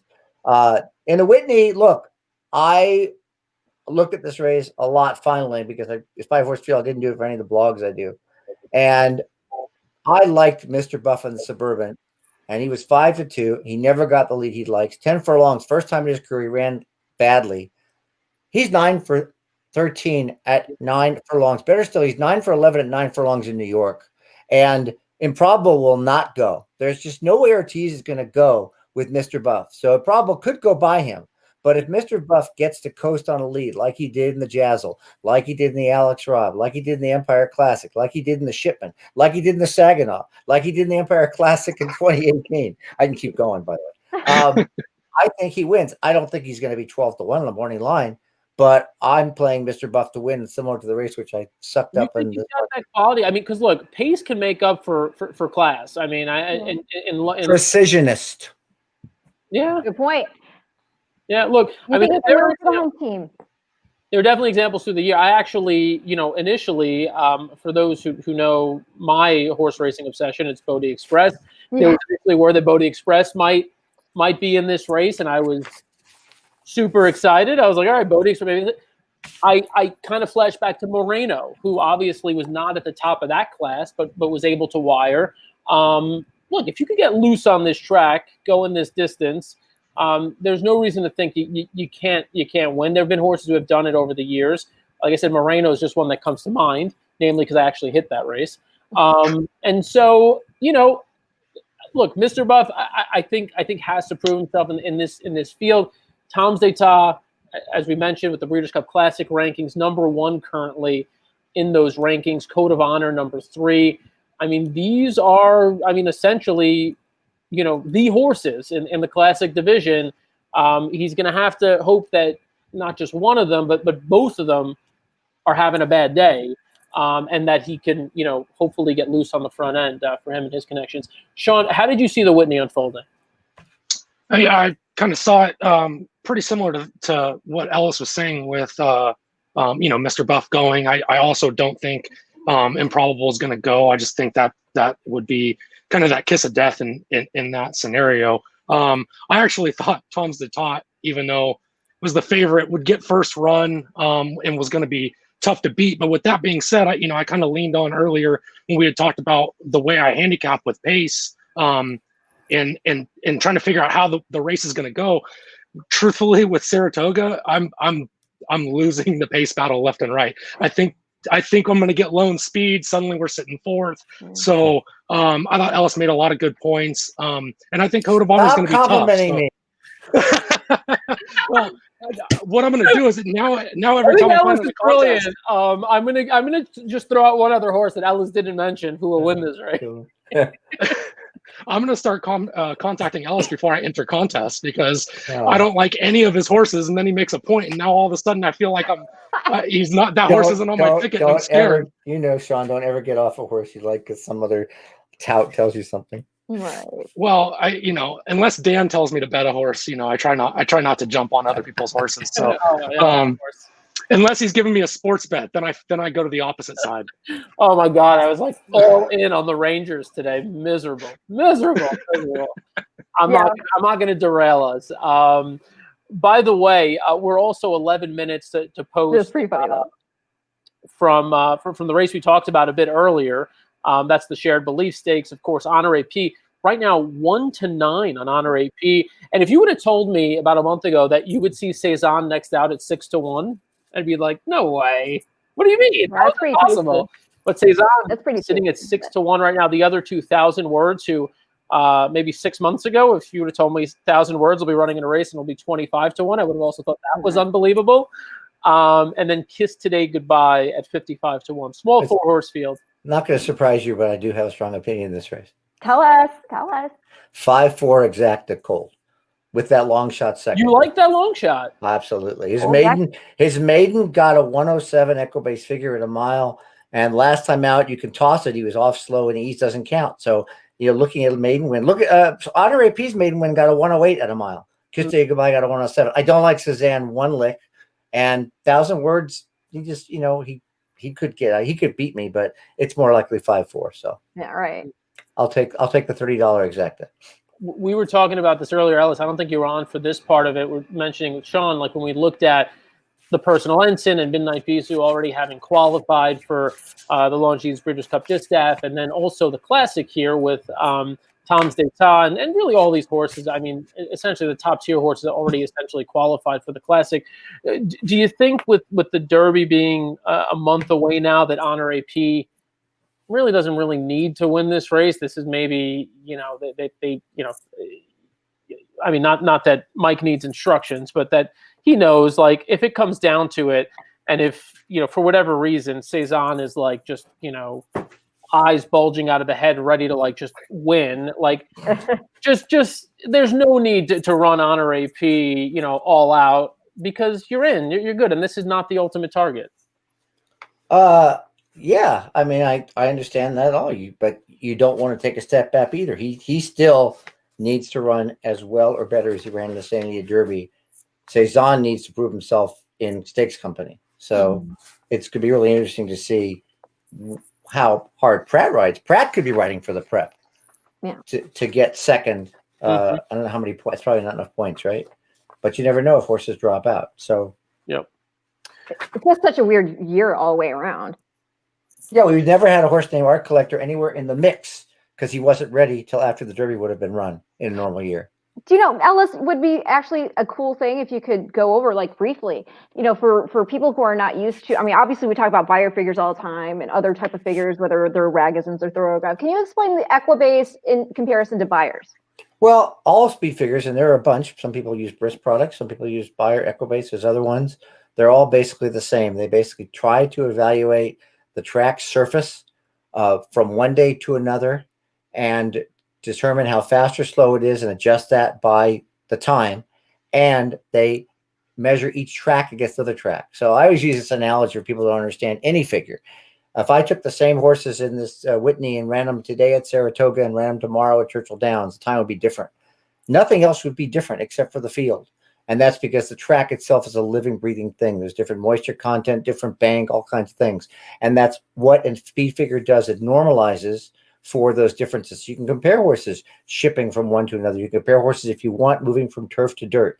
You can compare horses stretching out and cutting back if they meet other criteria. And so the Equibase speed figure is another one. It's on a different scale, so you can't compare one to another. But for those that do compare, and I do look at others once in a while, it gives you a comparison of which horse on a particular race was fast enough to win if you kind of match up those races. That's a good point. All right, we are coming up on 5:26 p.m., which means we are 7 minutes from the Shared Belief Stakes. We are 17 minutes from the Win and You're In Whitney Stakes at Saratoga. I want to thank both Sean and Ellis for spending some time with us. We do have a live report coming in from Saratoga, a live report from a jockey who will bring into the conversation in just a moment. But Sean and Ellis, thank you so much for spending the time with us. Good luck the rest of the way. Thanks a lot, guys. Appreciate it. Nice meeting Sean, and nice seeing you, Ren, and you, Dan. Thank you, Ellis. Best your wife. Yeah, thanks you. I appreciate you guys, and also nice to meet both you and Alice as well, Ren. Oh, thank you so much, Sean. No. See ya. Dan, we'll talk later. We'll talk later. Ellis, hopefully I'm sending you a bottle later today too. And I'll send one to you, Sean, too. And you, Ren. Let's see if we get this ticket out. All right. Well, now I'm rooting for your ticket. All right, let's go. Let's go. go. Make it happen. Right. All right, guys. Thank you again. We'll see you soon. Bye. I wouldn't feel bad taking it because I think you still owe me, right, for like giving you Math Wizard as part of your exotic plays. I owe you like the list goes on and on. I'm joking. All right, thanks, guys. We'll see you soon. All right, so as I mentioned, we've got a guest standing by live from Saratoga, a guest who you've seen on America's Best Racing channels over the past few weeks, if you've been paying attention. One of the up-and-coming jockeys in the New York circuit with an impressive background and a lot of energy and a lot of love for the game. He just finished riding the most recent race. He was just riding the last race. Let's bring him in right now. Raylu Gutierrez. Raylu, how you doing? Hey, what's up, guys? How are you? Good. How are you? Can you hear me? Yeah. So are you where are you? Are you walking back from the jocks room? Yeah. Did you ride with your phone on you? No, I threw off my vest, threw off my helmet and everything, and I'm here standing near the paddock. So I'm in my own little area over here, but I can see and I can hear everything. Oh, What was nice. the impression of the horse that you just rode? And what should we? Do you have any opinion of what he should do next? Excuse me? I said, do you have an opinion of what the horse you just rode should do next? Noble Mischief. Yeah, running the same race. I had a little bit of trouble. Of getting him to settle, and with that 9 post and the turn is so close to the gate. I mean, it was tough around that first turn to just let him get away from there. He's such a big horse to let him get his feet under him, and it really just cost me some position throughout the race. But difficult race, and the trainer's a really great trainer. So I mean, if that horse runs back here in Saratoga, I mean, I think you just go right back in the same spot and hope for a closer to the rail position where I can just drop my hands and let him run free out of there. Well, there you go. It was only his second start. Yeah, he will improve. He showed at Belmont he can run a little bit. He finished 5th by 8 lengths, I believe. So I mean, the horse can run. Raylu, we've got you out there. I know exactly the spot you're standing at now. If I think you're standing essentially by where the betting windows are, right? I mean, that's a place I spend a lot of time at. Yes. Are the betting windows near you? Remotely close. Right next to actually like the racing office, right on the other side. Okay. Yeah. No, I definitely spend more time at the betting windows than the racing office. But, as you're standing there on Whitney Day, usually this day is filled with fans and just a lot of energy. And you got the sales going on. You've got a lot going on out there. Obviously, this year, no fans in attendance. For you as a rider, as a jockey, I think this question's been asked. I mean, what is it like? I mean, is it do you feel like you have to kind of get yourself, in any way more psyched out to realize like, wow, this is like the gravity of a big race day today? Or are you really still soaking it all in, knowing that, for a young guy, up and coming guy, to be riding on Whitney Day, to be riding like you did in the Belmont Stakes, that is as special as it should be?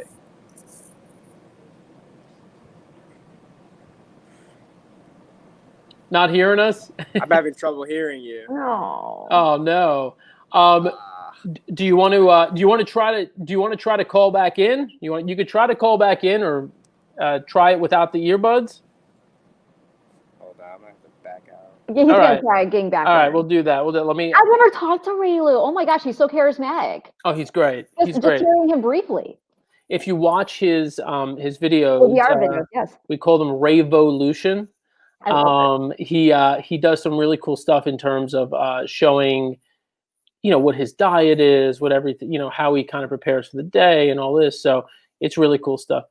All right, I'm gonna actually share the feed here of the Whitney, so you can see some of the horses in the paddock. We'll try to get Raylu back here. Raylu, do you hear us? Yeah, I can hear you. All right. Is that better? Much better. I'm sorry, I had to take my AirPods out. I guess Apple's letting me down right now. Yeah. Well, actually, you could blame me for that because I was the one who brought up the AirPods. So you could totally blame me for that. And we don't have you on a delay right now, which is great too. Yeah. So as we mentioned, just a few weeks back, you rode in the Belmont Stakes. I was asking you about riding on Whitney Day. Now you're not in the Whitney, but just, kind of feeling the gravity of the moment of being at Saratoga, sort of the mecca, the epicenter of horse racing on a day like today. What does that mean to you?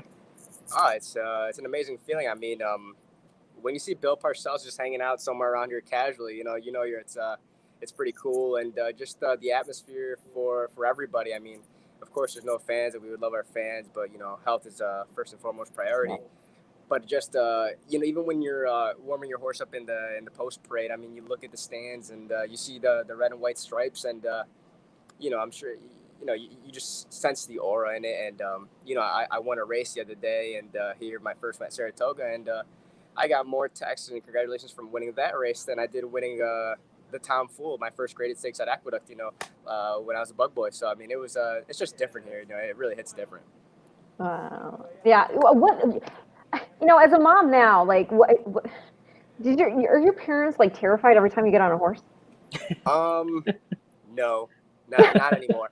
My dad and my uncle were the type of teachers that were like, if I fell off, they would tell me, if you really want to do is get back on. There was kind of like some tough love, and no matter how hard I fall, hey, you okay? Okay, get back on. My mother and my aunt, my aunt from being, married to my uncle for 35 years, I believe. My mother, my father for, 20 plus years. It's just like, if this is what you really want to do, you're getting yourself into. So just make sure you get some good accident insurance. God.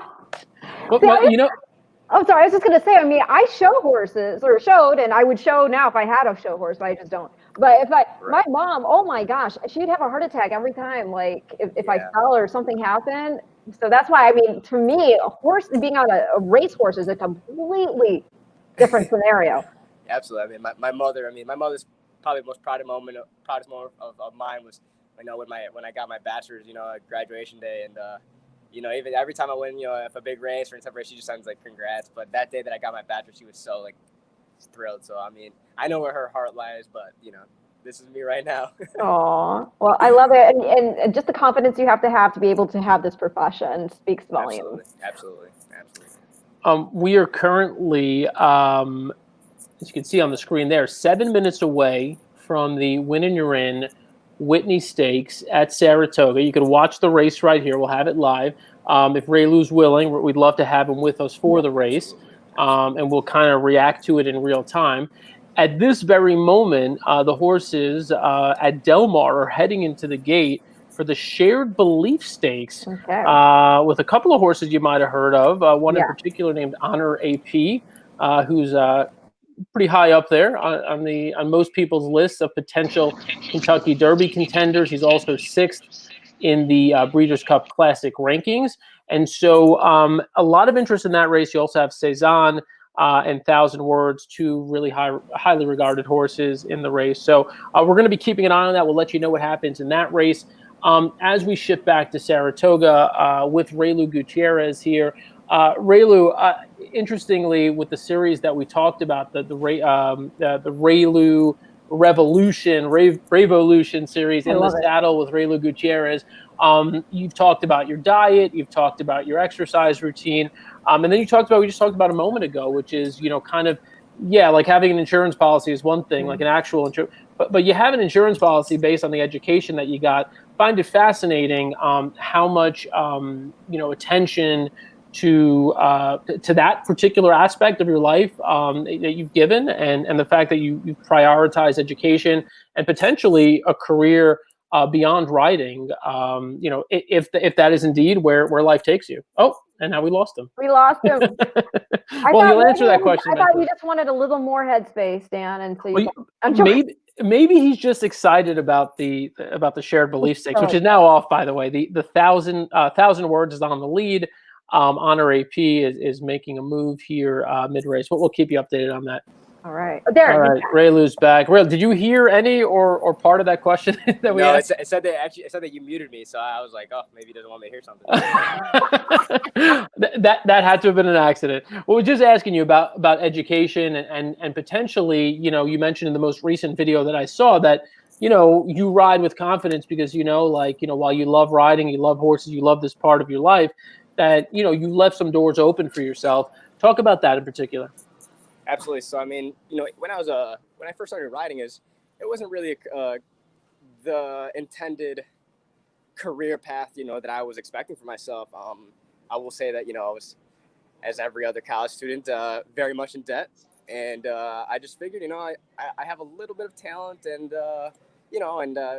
I thought about it. And when I said, when I came back from Europe, I was like, maybe I could just try this out. And, I was thinking I really had no, New York, it was like a dream to me that, I thought I'd never be here, let alone even Florida. And, I came back, started riding at Finger Lakes, and I got a phone call from a guy named Gil Grael, who brought like Cornelio Velasquez and Castellano and Luis Saez to Florida to New York. And he asked me if I wanted to come ride in Florida. And I was like, okay, cool. And that was really changing my life, and just that confidence that I just had. Like, I was always like, okay, well, it was kind of like, if this doesn't work out, I know I have my education to count on. And, it's just have fun with it, be relaxed, try your best, and just try your best to have the horses relax for you. And that really always helped me. I always had a sense of competition where I was like, I would be hard on myself because I wanted to be better. I wanted to learn. I wanted to please everybody. And, that's still there. That fire's still there. But at the same time, I always have in the back of my mind that relaxation where, it's like, it's going to be okay. When you go home, leave the racetrack at the racetrack, and get your personal stuff at home, and don't bring work home, pretty much, per se. Yeah. So it's always very good for me, and my family always helped me with that, and just my family is very education oriented, and I've just the laid back and educated environment that I grew up in is just it's a really big deal of the person I am today. Aw. It's awesome. I love it. That's absolutely awesome. Earlier today, we saw an upset in the Personal Ensign Stakes. Midnight Beast, who was defeated by Vexatious. And if you're watching right now at Del Mar, we just witnessed another upset.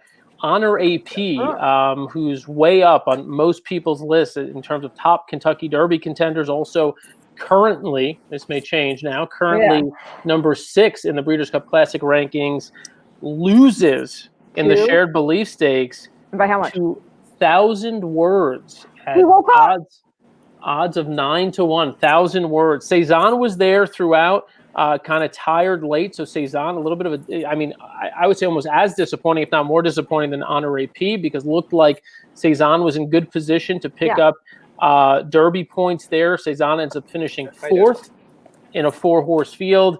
1,000 words wins at odds of 9-1. I think I had read somewhere that 1,000 words outworked Cezanne ahead of this. So and it's to the point we made too earlier with Cezanne obviously could have used a good effort here. Honor AP, there's no need for a maximum effort here with the Derby a month away. And so it's a short field, pace scenario gets weird. Yep. Raylu, from where you're standing, just so we know, do you have the races up on a TV screen next to you? You can witness it on a TV screen. Yeah, Is that what you're going to watch on? All right. I'm watching it right here with you guys, and the TV's in front of the jockey's room where I'm at now. They're a little delayed, so I might be behind you guys. All right, we may break the news to you here before literally. Before it's see. Crazy because there's 4 TVs under the umbrella, and every TV goes off at a different time. So hopefully I'm at the right one. Yeah. Just as a reminder, because we've been rolling okay here with some of our picks.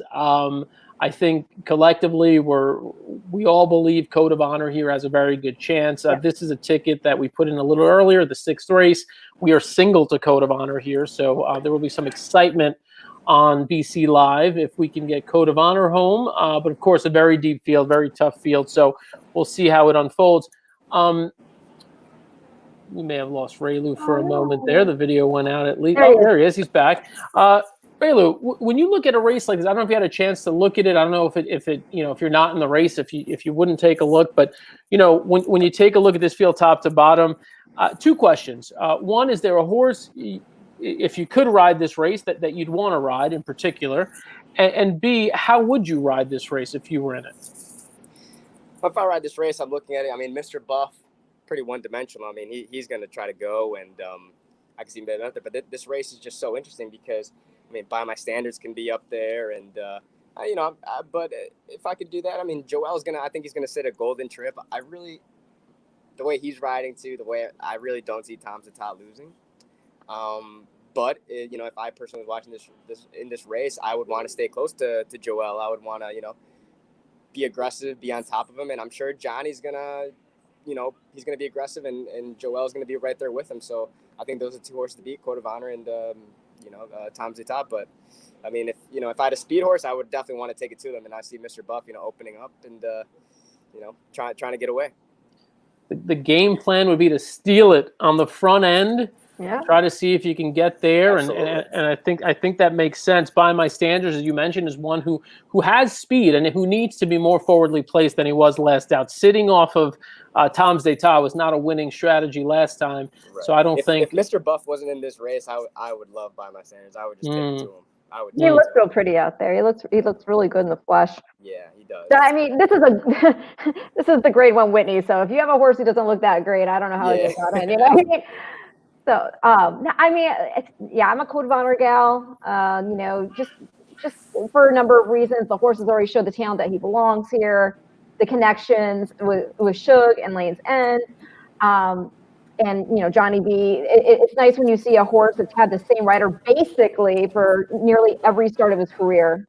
And And I mean the pedigree, because as a pedigree person, I'm all about it. You're by noble mission. It was a champion in Europe, a full brother to Frankel, out of Kind, who comes from a tremendous female family herself, Rainbow We've Lake. had requests for you to talk about Kind here. I know. I'm just trying to sprinkle it in real quick because we have so much to get through here with this race ahead of them going into the gate. But I do want to give some news regarding Kind. She's been bred to Kingman, multiple Group 1 winner Kingman for this year. He's had success with horses like Persian King.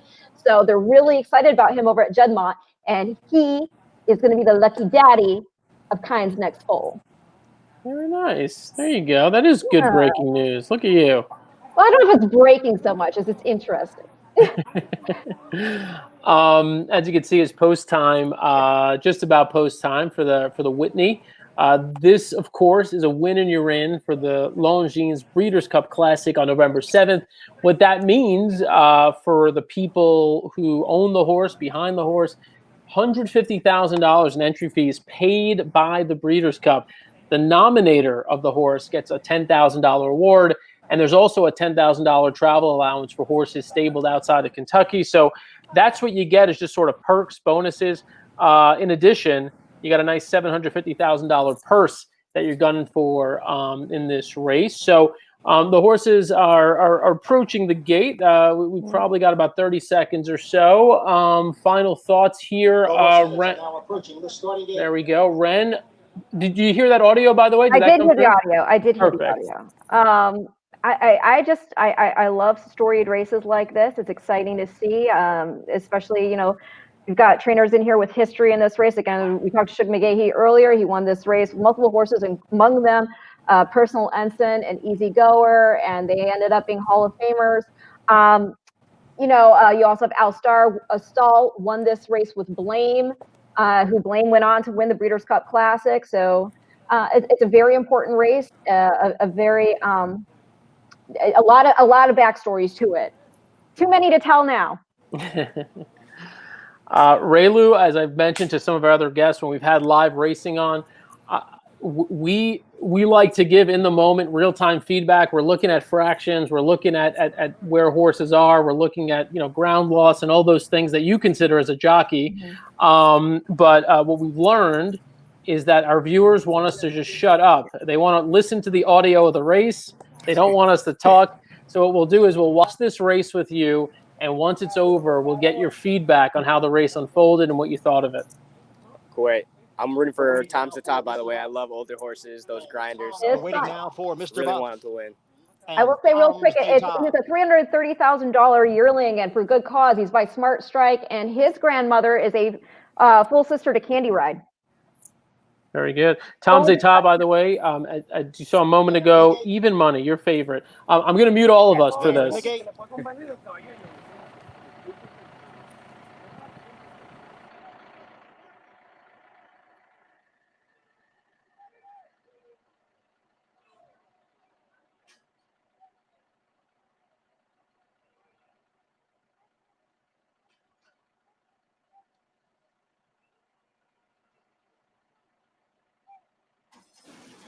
And they're off. Oh, and Tom's Zeta stumbled at the start and is trailing the field. Tom's Zeta, the favorite, is fifth as the field goes into the clubhouse turn.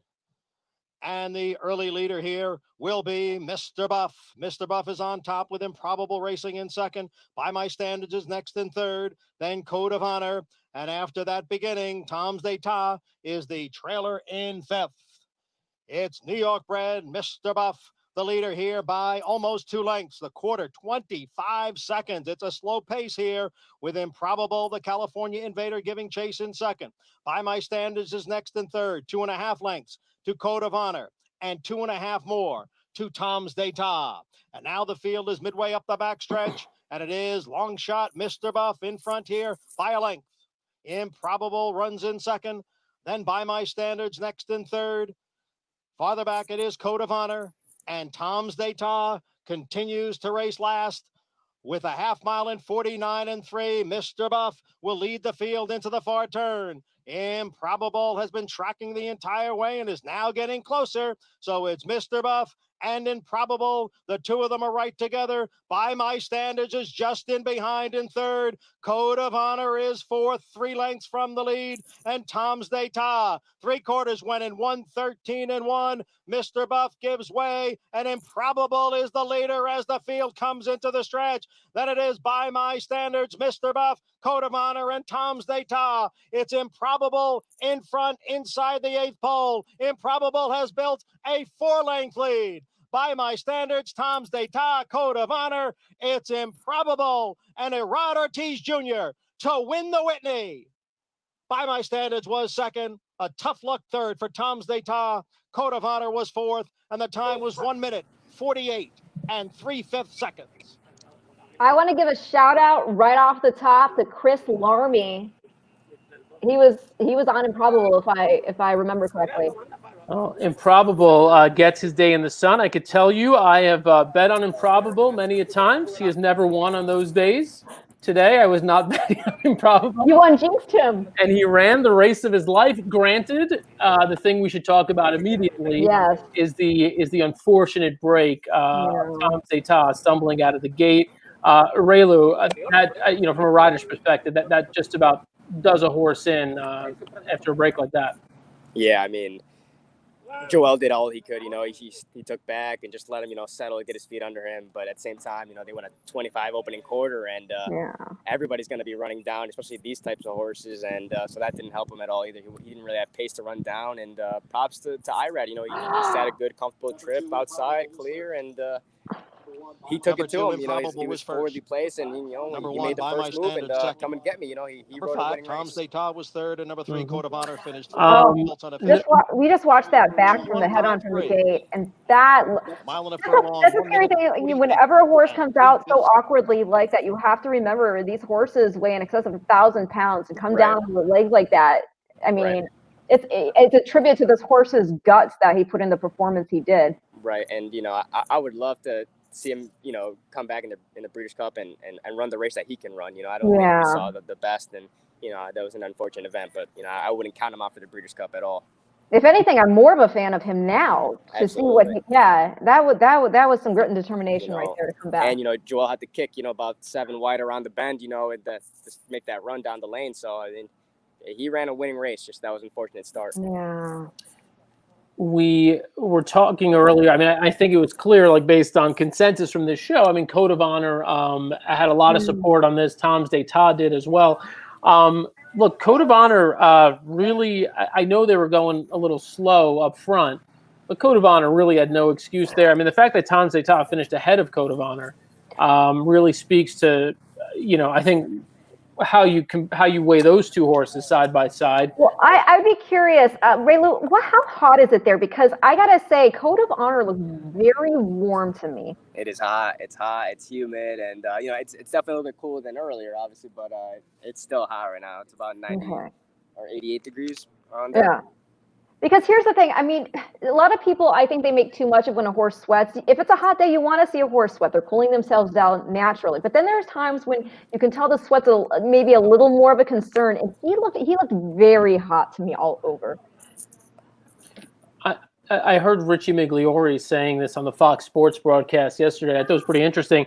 He said, if you've got a hot day and your horse is not sweating at all, that's bad news. Yes, no, absolutely, yes, absolutely. You want to see some sweat. Yeah. But, obviously you don't want him to overheat inside, and obviously that'll play itself out during the race.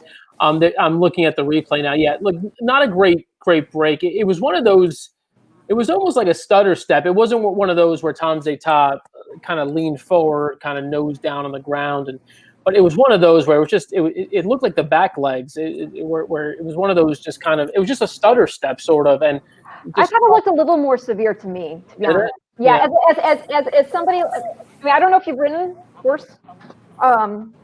Me? Have you been on have you been on a horse? I mean, like when I do this at home, when I bet on a horse, I'm like, this is as close as I've got. Well, from my perspective, and Raylu, obviously, you chime in because your opinion's going to weigh more than mine in terms of racehorse. To me, it looked like it was very significant. It was one of those ones where all his weight kind of came on down, and it could have been bad actually had he not been athletic enough to pick himself back up off it. Absolutely. I mean, we're Ortiz talking about Jr., a muscular, his third strong win horse, today. putting all that weight on his front end like that. It's really not easy coming out. And that's a horse that, you know, he places himself, you know, coming out of the gate. So, and he knows what he's doing. These are grade 1 horses. They're coming out strong like that. And, you know, I just think that the way he just ran, he is a champion. It doesn't matter. I mean, because he broke down and he broke out. Joel had to get him in, let him settle, let him get his feet under him. And that's just so difficult. It's happened to me a couple of times. And, hey, sometimes you get lucky, you know, and you stay in there. And maybe it's a blessing that you ended up winning the race. But the majority of the time, that's really going to cost you, whether it's a cheap maiden race or a grade 1 race. Yeah. Well, it's a blessing when the pace is hot, right? And when you can, and that opening quarter that they'd had of 25, Challenge win, letting those horses go that's not a blessing. $7 million Longines Breeders Cup Classic. Yeah, that's the thing. Once you're that far back and you've had that start, you're essentially at the mercy of the pace on the front end. Right. You know, it's kind of, for WinStar, this has got to be kind of interesting, obviously, and not to take, I don't want to take anything away from this win from Improbable. I mean, this is congratulations, of course, to all of the connections around Ortiz and Bob Baffert's team, WinStar, and all the partners there in Improbable, which includes SF Racing. It's like Tom Ryan and Gavin Murphy and all of those guys who actually bred Tom Sata, who will be going to stand at WinStar upon retirement. So it's kind of, you know, two-sided there. Yes, of course you're happy you won, but now of course you're sitting at your farm. You know, he lost all chance at the start of the race. Consolation Yep. 3, Yep. 6-2-2. So we're going back here. We just dropped the feed. We've got a few more races coming up from Saratoga, but of course our program ends at 6 p.m. Before we sign off, we're going to let Ray Lou go. He's been kind enough to spend about 30 minutes with us here. Ray Lou, let people know on social media where they could find you. I know you're pretty active on social media, and obviously we're going to keep an eye on you at Saratoga, but let people know more generally where they could find you on social and some of the videos you've been putting together as well. Monday, pretty good videos dropping about me on Revolution. So I guess you can find me there on Twitter, Instagram, Facebook. I'm not really that active on Facebook. Just like when my mom needs to get me or my grandma. You know, but Twitter and Instagram. Call me, beat me if you want to reach me, and that's about it. But thank you to everybody that's been interested in my story, and to all the partners who have really put me out there. I mean, you know, it's helped me a lot in being here in Saratoga. So, you know, I'm at everyone's mercy, and I'm so grateful. Oh my gosh. Well, it's great meeting you. And best of luck going forward. Stay safe out there. Don't make your mom scared. Yeah, literally. Well, I guess FaceTime's like a formal meeting now. So, I mean. Yeah, right. Exactly. Well, yeah. This is as real as it gets these days. It's as real as it gets, you know. All right. Awesome. Guys. Thank you. Virtual hugs to you. Yeah, virtual hugs. All right, man. Be well. Thank you. Bye-bye. All right. Ray Lou Gutierrez there live from Saratoga. After riding the 8th race, joined us live for the 9th race. I know. How incredible is that? That was awesome. So really glad. We've had quite the lineup of guests. We had Ramon Dominguez on earlier. We had Shug McGahee on earlier. And then we just had a range of handicappers and people with insight live from Saratoga. We had Naomi Tucker. We just had Ray Lou, of course. We had Naja Thompson with the New York Racing Association. We also had Ellis Starr and Sean Alvarez on the handicapping side. Just an absolutely great day, top to bottom. You know, there will be lots of debate about, you know, where all of these horses belong on the Breeders' Cup rankings. If you're still with us, we have this here as the question of the day.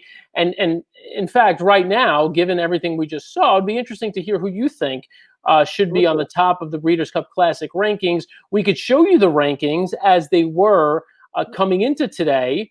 This may change somewhat. Look, Tom's D'Etat may retain that top spot, knowing that he finished third and overcame quite a bit. Yeah, it definitely has an excuse. You know, so Code of Honor, I would expect, may drop a little bit.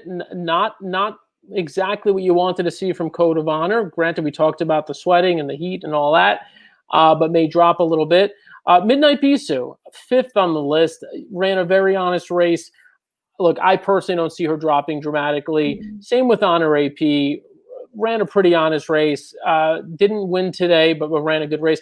By my standards, might move up a little bit. Ran a really nice race, finishing second today in the Whitney, and Improbable, of course, 9th one thing we know for sure, he'll absolutely move up. Ren, what are some of your thoughts here on the classic rankings and how they might change? Well, I mean, I agree with you. I think Tom Sata stays right where he is. That is a legitimately bad start. One of which, again, it made me audibly gasp because it looks so bad. I always get nervous when I see a horse come out awkwardly like that. I think there's still questions, obviously, with maximum security, but that was just this first start for Bob. So we'll see what happens with him going forward. Code of Honor, I'm going to give a mulligan to because of that, that sweating today. I can't recall him looking like that before a race. Can you? Not really. No, he generally looks fairly. I mean, when I see him in the post parade, I mean, he generally looks pretty composed and always looks like he's ready for action. Usually a good coat, even though I'm not, like, again, always the most visual person. To me, before race time, he always looks ready to roll and certainly not washed out. And I would certainly also give him a little bit of an excuse too, which just by the nature of having such a short field, he's going to have a much more honest pace, I'm sure, come the Breeders' Cup Classic, which is going to be at Keeneland, where the weather will be cooler. Chisholm obviously is a very exciting prospect. In Midnight BC, I'm still a little perplexed by her not going by Vexatious a little bit, but we'll see. I mean, look, Vexatious, I think was a little better spotted. It is kind of was sitting on more of a peak race, I think, from a form cycle perspective than Midnight Bisou was. And again, the one thing, look, Improbable, I think largely, these horses, sometimes we set unrealistic expectations for them. Improbable is a horse who I think had unrealistic expectations tied to him from day one. Finally gets his day in the sun, and maybe this is it. Maybe this is the light bulb going on, and from here kind of keeps ascending. So we've had some mixed results here in terms of the responses. We've had some people saying that in terms of the Breeders' Cup Classic rankings, at the top of their list, Max Security, Tis the Law, Vacoma, Improbable. Yeah. I mean, you do have to kind of wonder, obviously, with Improbable, with lack of, did he get away with something?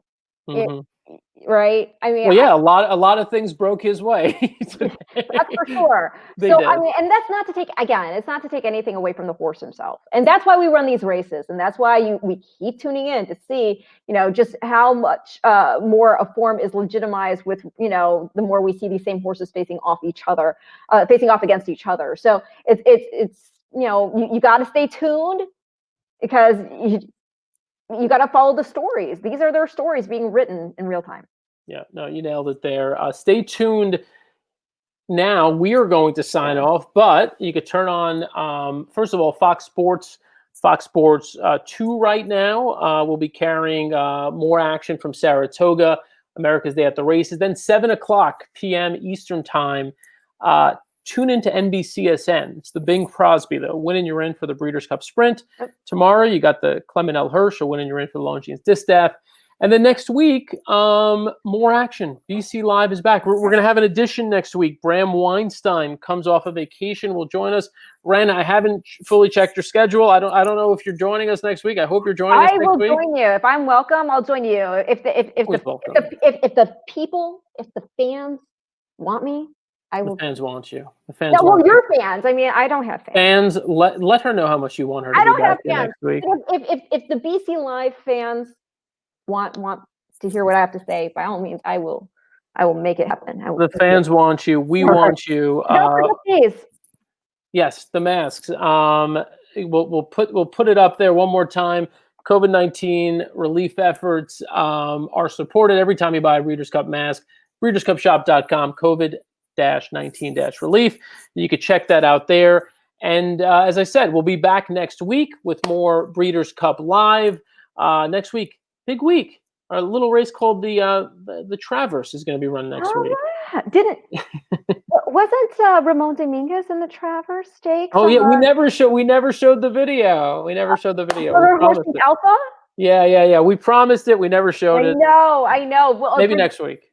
Well, that was the historic on the wire dead heat with Golden Ticket, who was 33-1. There we go. Oh, In case you were wondering. In case you were wondering. No, I need validation. And Liz has all the masks, but so thank you, Liz, for supporting thank the you, cause. everybody. Thank you, Stephanie. Thank you, Liz, for supporting the cause, and we hope you all had fun with us. All right. Thank you, Ren. And a privilege as always to work with you, and we'll see you next week. Oh, all right. See you then. Bye.